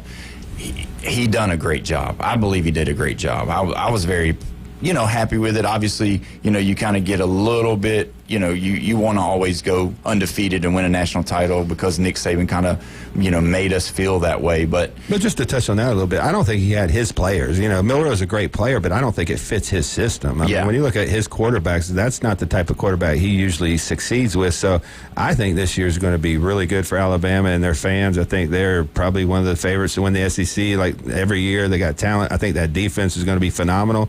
And I think if Ty Simpson just manages the game like Mac Jones, they got weapons. I mean, Ryan Williams is either the second best or maybe close to the best wide receiver in college football outside Jeremiah Smith. I mean, look at some of the plays he makes. Plus, they got some supporting cast this year. So I just think they're going to be really, really good, and people better watch out. And one of them's Florida State. Yeah. Jeff, did you hear where Jalen Milroe had signed his contract this week? Did you see that? I did. I did hear that. Saw that he signed his rookie deal, and it'll be very interesting to see how he transitions. From the obviously, there's some flaws in his game, but I'm telling you, man. I mean, the guy's got wheels, and he can run the football, and this is where the NFL's kind of going in that direction with these dual threat guys. And I think he can definitely make the plays to help a football team win. But I think the Alabama fans were more disappointed I guess, in his poor decision making last year. That surprised Alabama fans. I think that he dropped off, in that area of his game. Do you think him changing offenses, because I know the Saban's offense is different than, the Boers, do you think that had an impact on it? Because you expect a senior to kind of develop a little bit more, but when you change offensive coordinators, it's different language, different, systems, different setups. That had to have an impact on his performance. I totally agree, but then you look back at the Tennessee game and you go, well, dude, why are you throwing the double coverage? Yeah. And so there were many situations where he makes a mistake and you go, what? Yeah. What are you doing out there? But I tell you what, then there were some other times, like that LSU game, he goes to Baton Rouge and he just single-handedly destroys those guys. Right. Yeah, that was crazy. And he'll always have 4th and 31, right? He'll always have that. I mean, he can be 65 years old, and people are going to remember 4th and 31 for like forever. Forever, yeah. He'll always do that. And speaking of 4th and 31, what are you hearing out of the Auburn side of the state for football? I mean, we've talked about it here recently, and I think Jim Bob said it earlier. This is do or die for Hugh Freeze. I mean, how do you feel about Hugh Freeze and coming in? I know they got, the kid out of Oklahoma coming in playing quarterback. He's got some, playing against the SEC last year at Oklahoma. Had an okay year at times, looked good at times, but then looked really bad at times. What are you hearing out of Auburn over there with Hugh Freeze? Well, he told us at the Regions Tradition Pro-Am he's got the best quarterback room, he thinks, in the SEC. Ooh. With Jackson Arnold and Deuce Knight. I mean, yeah, that's a mouthful right there, right? Because you're talking about your number one guy on the quarterback depth chart is a guy who couldn't keep his job at Oklahoma. Right. So I think there are Auburn fans who will look at that and they still have belief in their coach that eventually he can get this thing going. But at the same time, they're cautiously optimistic that this is going to work. And then, but the backup plan, is a true freshman who's got otherworldly talent. He just hasn't done it in the Southeastern Conference yet. So those are big things. But as I was telling, someone earlier in the week, it doesn't matter if you can't get quality offensive line play. Yeah. And Auburn hasn't had quality offensive line play since 2019? Yeah. I mean, it's been years since they've had a great offensive line. So that's going to be the key for Auburn in terms of how many games they win and whether Hugh Freeze is back next year. Do you believe that he is going in with the records that they've had so far? Do you believe that going in that there's a little bit of warmth on his seat, or do you believe that the Auburn faithful is trusting in what he's saying, like what he's told you and others out there? No, I think it's incredibly warm. I do too. Yeah, agreed. I think the over. If you put the over under at 7.5 games, I mean, I'm going over. Right. But if he goes under, then he's going under. Right. It's not going to be good. So, and you hate to see that because you hate to see the constant coaching turnover, but it's just the search to find the right guy. Alabama went through this. After Coach Bryant retired. It took them forever, to kind of really find the guy who could get this program to win on a consistent basis. Gene Stallings did it, for several years in the 90s. But then after that, Alabama was wandering through the wilderness. And until they got to Nick Saban. So sometimes it just takes a while. Yeah, and that's the biggest thing is finding someone that's going to stick. And I think a lot of the football, teams that are successful are the ones that have those guys that are able to year after year be able to put a good quality product on the field. But you got to be able to recruit. And then now you're talking about the NIL.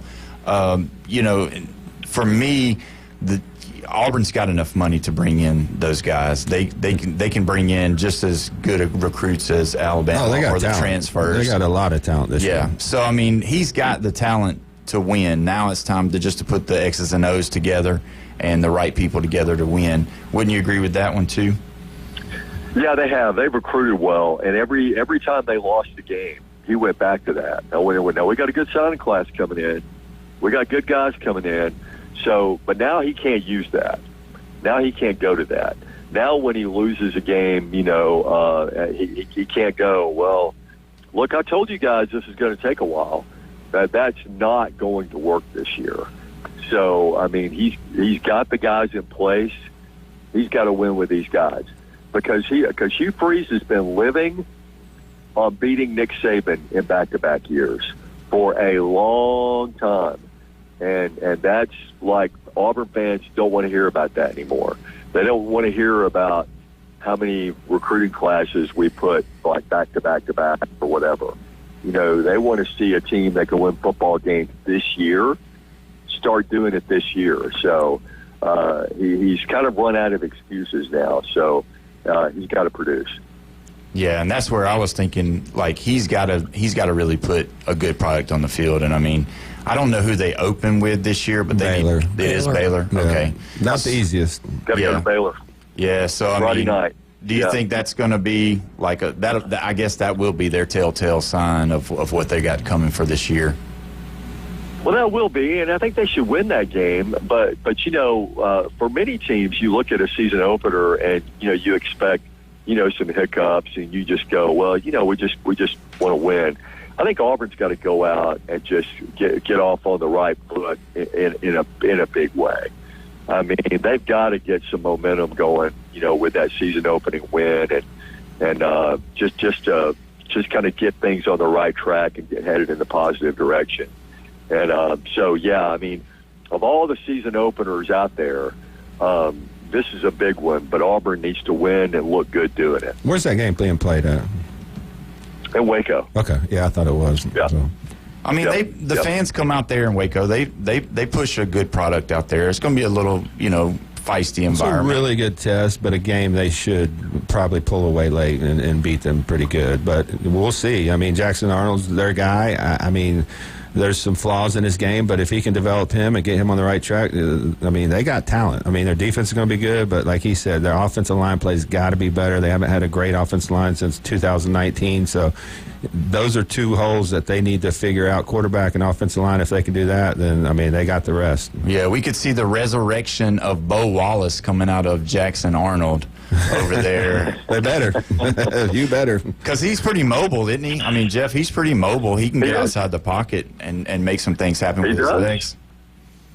Yeah, he really does. And I think, from all indications, of course, everything you hear is that, he just had just a great spring, him and Deuce. But, Deuce is going to push him, and Deuce is going to push for playing time, and I think that's what Hugh wants. I think Hugh wants Deuce to, put some pressure on him and make him keep that number one spot. So we'll see where it goes. It'll be here before you know it. Oh, yeah. It's exciting. So, Jeff, we really appreciate you coming on, and, great insight there on both Alabama and Auburn. And just make sure that if you do run into Coach Hale, make sure you tell him that we missed him and that, just... No, we didn't. Don't let him make you pay for anything. That's the only thing. Don't make you pay for it. That's my advice. Don't give him any freebies. Don't get left alone with the check.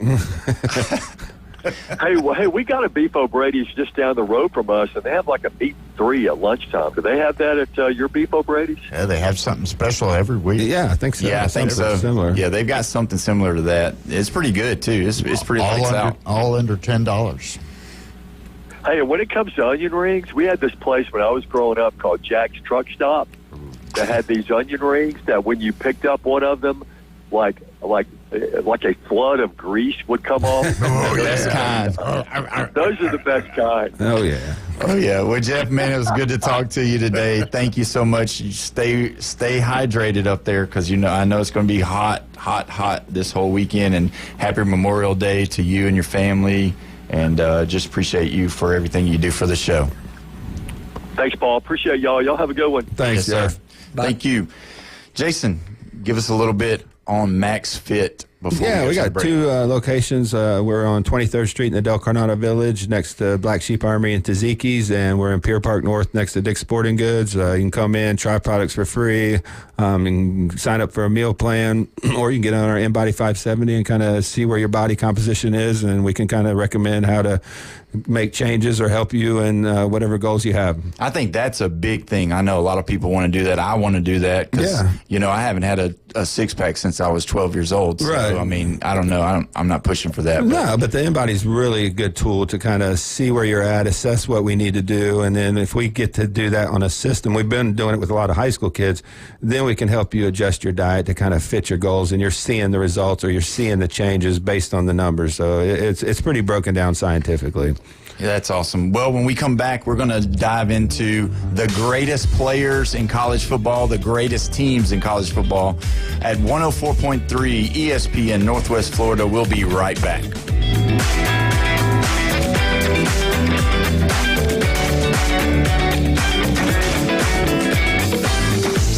ESPN Northwest Florida. The Dan Patrick Show. Flag football, I don't get this. The NFL was really proactive in getting flag football into the LA Olympics. If I'm the Dolphins owner, am I letting Tyreek Hill play? No. Am I going to let Joe Burrow play? No. It's the Dan Patrick Show, weekday mornings from 9 till 11. ESPN Northwest Florida. Reliable Copy Products is proud to be the exclusive dealer in Northwest Florida for Kyocera office equipment. Reliable Copy Products has been committed to providing professional, personalized service for the last 35 years. They understand that the right equipment does not always fall within today's budget requirements, so they offer several options for the equipment you need today for the growth you expect tomorrow. Call James Mothers at 784-6601. 784-6601. Reliable Copy Products on Harrison Avenue, just north of Bay High School. Have you ever met a single person in your life that enjoys paying taxes? No, no one does. If you can't sleep at night because you have a huge problem with the IRS, I've got some free advice for you. This service is strictly limited to individuals that owe the IRS $10,000 or more in back taxes. And if you qualify, we can guarantee that you won't be writing a big fat check to the IRS, or our services cost you nothing. The first 100 people that call today will get a free tax consultation worth $500. Stop worrying about your IRS problem. We can help you, we promise. Call the tax doctor right now. I mean right now to learn more. 800-605-4650. 800-605-4650. 800-605-4650. That's 800-605-4650. This is where heroes are created, legends are born, and dynasties forged. The Sports Talk Monster, ESPN Northwest Florida. Now back to the Coach James Hale Show inside the J. Michael Studio. And welcome back to the Coach James Hale Show, your great morning show here at 104.3 ESPN Northwest Florida. We've had a great show this morning so far, but I want to talk a little bit more about some college football and some of the things that have been out this week, and I want to get your guys' opinion on it. I mean, I've looked at the list. You haven't seen the list yet, but the Atlantic's Bruce Feldman, which I know a lot of people love him, he come out with the top 25 greatest college football players since 2000. And I want to start off, we'll go with the top 10 first just to kind of get your idea. Number 1, coming in from Auburn University, Cam Newton. Number 2 is Reggie Bush. Number 3, Ndamukong Suh. Number 4, Joe Burrow. Number 5, Lamar Jackson. Number 6, Ed Reed. Number 7, Vince Young. Number 8, Tim Tebow. Surpriser here, number 9, Travis Hunter. And then number 10, Terrell Suggs. Jim Bob. We talked about this during a break. You got to qualify everything. It's not that those guys aren't good. They are. They're all good. Right. They can all play. But some of them, as the best since 2000, Ed Reed, Come on, man. Terrell Suggs. Who the other? Ndamukong Suh. The only one I have a real issue with, and Travis. people are going to like Travis blow Hunter? this out because he's gotten such love from the media, is Travis Hunter. I mean, great player, good two-way player, but was he the best receiver in college football? No. Was he the best defensive back? No. Is he going to, is he going to have a solid NFL career? Is he going to be really good? Probably. He's a great athlete. But, winning matters to me, and when you're retiring numbers, when you're like 8-5, to me, it's a lot of hype. Not a lot of substance behind these guys, and they're great players. I didn't think he should win the Heisman. I didn't think he should win the Biletnikoff. I mean, if you compare him to Jeremiah Smith, I don't think there's a comparison. And I'm a big Joe Burrow fan, obviously. I mean, I grew up, watching the Bengals. I've worked some of the games, but for him to be in the top 10, I mean, he had an injury, so he really couldn't prove himself. Yeah, he got us, close to the Super Bowl, and that's all fine and good, but top 10 best of all time, and I'm a fan, don't get me wrong. The only problem with Joe Burrow is he only did it 1 year in college. People forget that his junior, I guess sophomore year at LSU, he threw 16 touchdowns and 9 interceptions. Yeah, and LSU fans were like, he's okay. I don't know. Yeah, but they didn't love him. He may have had one of the best years for a quarterback in college football history, but it was 1 year. I don't think you can have him over Tim Tebow. I think Tim Tebow was one of the best college football players. It didn't translate to the NFL. Don't get me wrong. Cam Newton, have no problem with. I mean, Reggie Bush, exciting player. Was he the best player on his own team? He was splitting carries with Lindell White. I mean, really good player, but, Vince Young was dominant at Texas, so I don't have a problem with that. At the end of the day, we could pick this apart. We all have our favorites. Everybody's got their different viewpoints, but there's some really good players on there. But I think there's some recency bias with the Travis Hunters and some of the players. They forget how good some of these players in the past were, especially at Miami, Florida State. Alabama has. Derrick Henry's not on the list. We were talking about that. He's not in the top 10. He's got to be the best running back since forever. Yeah, I mean, just a massive guy. He's done it on all levels, high school, college, NFL. I mean, he's been the best at every level. So to not have him even in that top 10 to me is kind of an error. Yeah. Let's say so. Yeah, let's look at the rest of the list. We'll kind of go through here and listen to just some of the names. Larry Fitzgerald, Andrew Luck, Devontae Smith, Baker Mayfield, Marcus Mariota, Chase Young, Christian McCaffrey, Roy Williams, Julius Peppers, Aaron Donald, Jaden Daniels, Sean Taylor, Brock Bowers, Tyrann Mathieu, and Quentin Nelson. So a lot of, like what you said, it's not that these guys aren't good football players, great football players, legendary football players, but the absence. I mean, he just did not even put Derrick Henry in the top 25. How do you even... Was Andre Johnson on that list? To me, he was one of the top 5 receivers in college football history, and he was in 2002. Yeah, so he was there. He's missing. Can't believe he's not missing. I think Sean Taylor should be top 10. I think he'd be a better version. I think Ed Reed was good, don't get me wrong, but Sean Taylor was generational talent. Yeah. Huge, can fly everywhere, big hitter, can cover. I remember in the national championship game, he had that interception that Clarett stole from him, and that was a huge turning point in that game, too. Yep. But to me, if his life hadn't been cut short, we would be talking about maybe the best safety to ever play. So I think he should be higher. I think they're missing some wide receivers there. I can't remember when Calvin Johnson played. Maybe he was in the 90s, but, to me, one of the best receivers, especially at Georgia Tech. When I saw that list, the lack of Derrick Henry, it's like, are you kidding? For those who don't know, everybody's seen him probably in the NFL or saw him in college at Alabama. But in high school, he's the all-time, nobody, not one person ahead of him. On the list, there's nobody ahead of him. All-time leading rusher in the history of high school football in the United States. He ran for some ridiculous, 4,000 yards every year.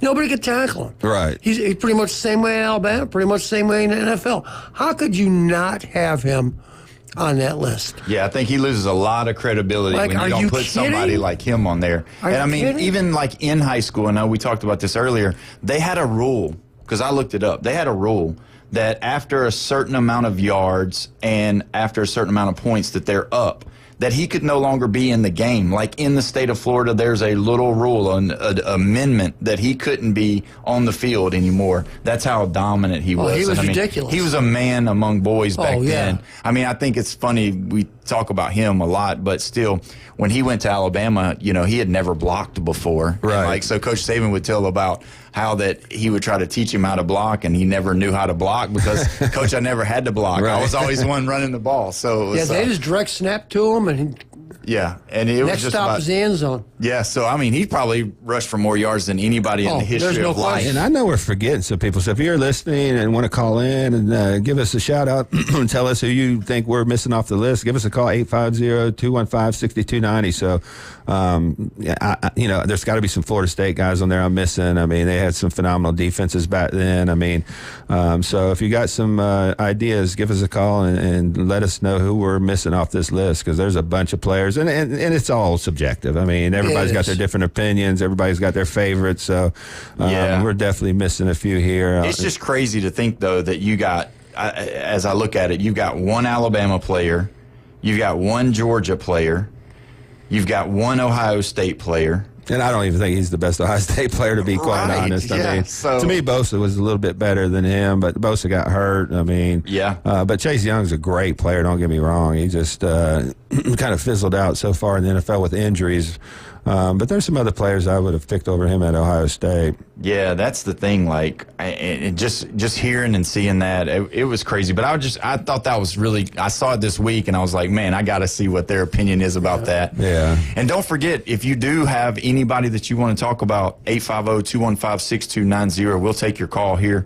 When we come back from the break, we're going to be talking about the greatest teams since 2000. We're not going to let Bruce Feldman be the one to pick them this time, though, so we're going to do some different ones on that.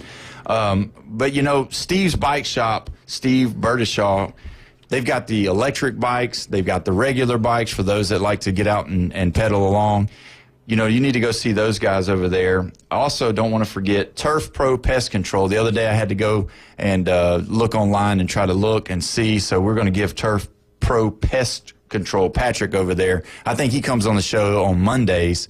And so you give those guys a call over there. They do a great job. They want to keep your grass green for you. And when we come back, like I said, we're going to talk about 2000 and later college football teams, the best ever. You're listening to 104.3 ESPN Northwest Florida. We'll be right back. 104.3 ESPN Northwest Florida has the most college and local sports anywhere on the Panhandle. Join the Coach Hale Show, mornings from 7 to 9, live from the J. Michaels studio. Best seafood, the Coles beer. High school coverage, the SEC and beyond. It's all right here. Mornings on ESPN Northwest Florida. Of course, it helps when you're a multi-millionaire. Good morning. This is Joanna with your weather forecast from ESPN Northwest Florida on this Friday. Sunny this afternoon and evening with a wind coming out of the southwest around 11 miles per hour and the high of 86. Tonight, look for a light breeze and clear skies with a temperature near 75. Tomorrow, a high around 86 and sunshine. Sunday, hot with a high of 86 and mostly sunshine. This weather forecast is sponsored by Mid-South Lumber, the best little lumber yard in Panama City. Thank you for listening to ESPN Northwest Florida. Rely on it. Dust off your boots and get ready for some action. Let 'em Buck Productions presents the Vortex Spring 6th Annual Rodeo. Tonight and tomorrow night starting at 7. Tickets are just $15. Buckaroos under 5 are free. Witness thrilling rodeo events sanctioned by the Professional Cowboy Association. We'll see you at the 6th Annual Vortex Spring Rodeo. Vortex Spring, 1517 Vortex Spring Lane in Ponce de Leon. For more information, call 850-258-8471. Beach Pizza, formerly Marcy's Pizza, is back with more hours and more pizza. Beach Pizza has new owners and now open every day 11 to 11. Pizza by the slice, whole pies, wings, pretzels, garlic knots, and more choice eats in East PCB. I finally tried a slice and it was a thin crust, totes, cheesy slice of paradise. 8815 B Thomas Drive, online at beachpizzapcb.com. Call ahead 850-775-4053. Now back to the Coach James Hale Show. I'm not prepared. I really am not prepared at all. I hope you won't judge me on one email I sent 10 years ago. My apartment smells of rich mahogany. Live from the J. Michael Studio. Not after spicier food, 104.3 ESPN Northwest Florida. And we're back. ESPN Northwest Florida. We're almost winding down. Got a few things we want to talk about. One of the things that that we didn't get to talk about that I wanted to bring up is that Lee Corso is going to do one last show for our college game day, and they were asking Coach Saban about his reason why I wanted to bring it up. And what I thought was kind of funny is they're asking Coach Saban, "Are you going to start wearing the headgear?" And Coach Saban said, "I surely hope not."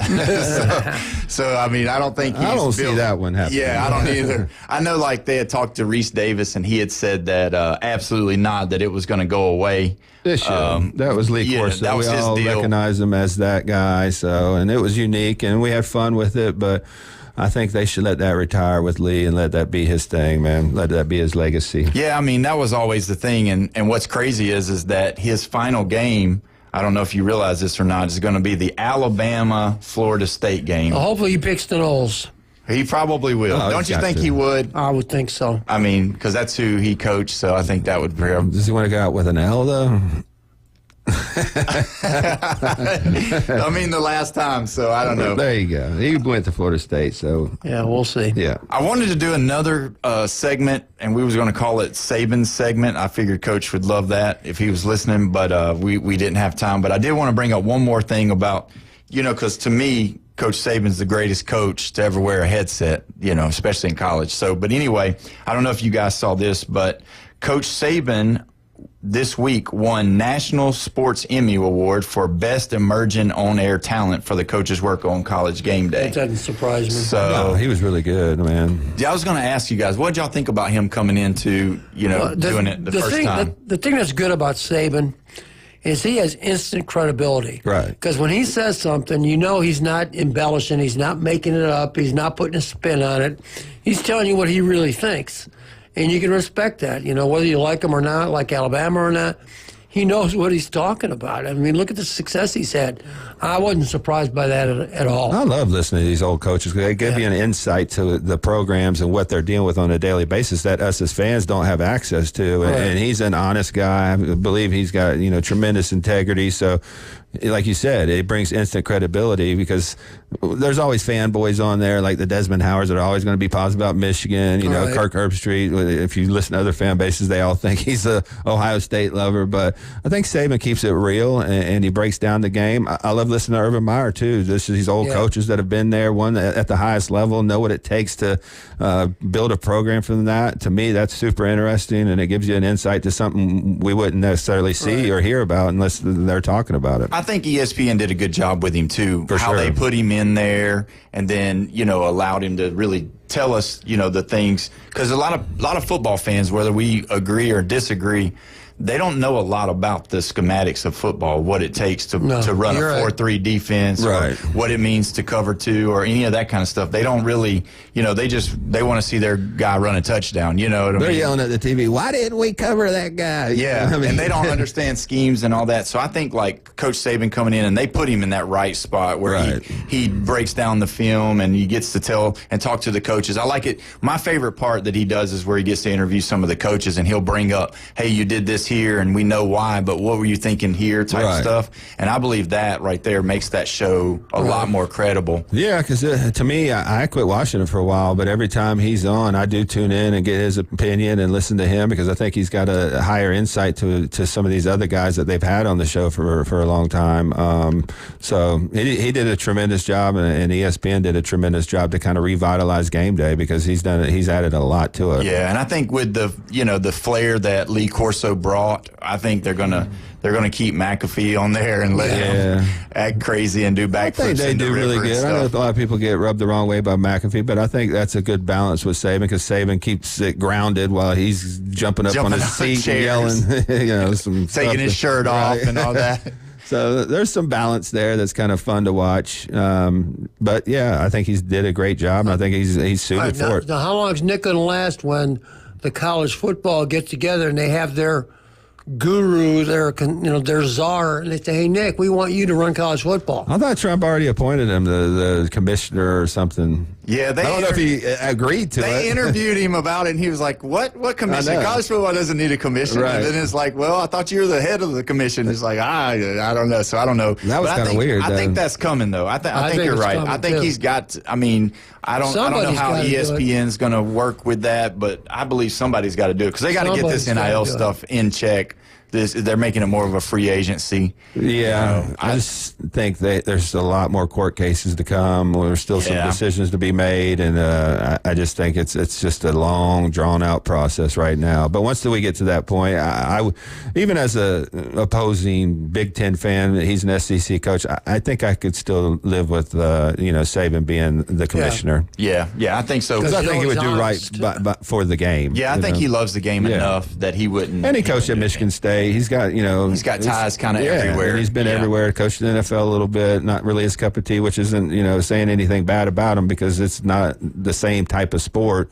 You get to coach in college, you're more of a manager of egos in the NFL, and you can stay out of the way and let the players do the thing. Yeah. Well, before we go, Stuart Mandel of the College Football Home come up with his top 25 teams of the century since 2000. I want to rattle some of these off to y'all, see what you think about it. Let's go with the top 10. 2001, Miami Hurricanes. Number 2, checking in, 2019 LSU Tigers. Number 3 is 05 Texas Longhorns. Number 4, the Alabama Crimson Tide 2020 season. Number 5, USC 04. Number 6, the 2018 Clemson Tigers. The number 7 team was the Georgia Bulldogs, the 2022 season. Number 8 was the Alabama Crimson Tide 2016 team. Number 9, 09 Alabama team. And then rounding out the top 10 is going to be the 2000 Miami Hurricanes. A lot of talent on all those teams. I mean, you're splitting hairs when you're talking about these champions. I mean, all seasons aren't created equal. All national championships games aren't created equal. All playoff systems aren't created equal. That too. But Miami, Alabama, even some of the Georgia teams, those were some of the best teams. That LSU team that season was phenomenal. I really wish we could have seen that a healthy Ohio State, a healthy LSU. Those were healthy the two Alabama. best teams. I think a healthy Tua was hurt that year. Yeah. Tua was hurt. Or any of those 3 teams, to me, the Clemson game was, I don't even want to talk about that. It's just some of the stuff that went on in that game. But I think that season for LSU, and the best offense we've seen maybe in college football history. I mean, you have 2 of the top 3 wide receivers in all of the NFL playing on that team together with Joe Burrow, who turned it on that year. So you can argue a million times. You can ask a million people different things. You'll get different answers, but I can't have a problem with somebody's list if that's what they say. I mean, were you surprised that there wasn't an Ohio State team on the top 10? I mean, or do you think, I think what hurts Ohio State is the Miami factor, even though they beat them. But I think that, like this year's team, this past team for Ohio State, but you're always going to hear this, and I don't agree with it. But you lost 2 times. Right. But we also won 4 games, which nobody's had to do. I guess top 5, top 10. And they're all top 5 teams. So does that figure in? I don't know. We'll see. Yeah. They weren't as dominant as some of these teams that were up there. When you're talking about history, we're talking about 100 years of college football. I don't have a huge problem with those Ohio State teams not being on there. Now, do I think if they played some of these teams head-to-head, especially with the talent they had last year, I think they would, hold their own. But some of them teams were dominant the entire year, some of the USCs, the Alabama teams. So. Yep. Yeah, that's it. Let me tell you this. The 11 ranked team was a 2023 Michigan Wolverines. Get that Could you believe here. that? I couldn't believe that either. Idiot. Well, guys, hey, thank you for being here. This is been the Coach James Hale Show. I was your host today, Paul Wilson. Thanks for having me. You guys have a safe and great Memorial Day weekend. Thanks for coming in, Paul. Yes, sir. What are they going to do with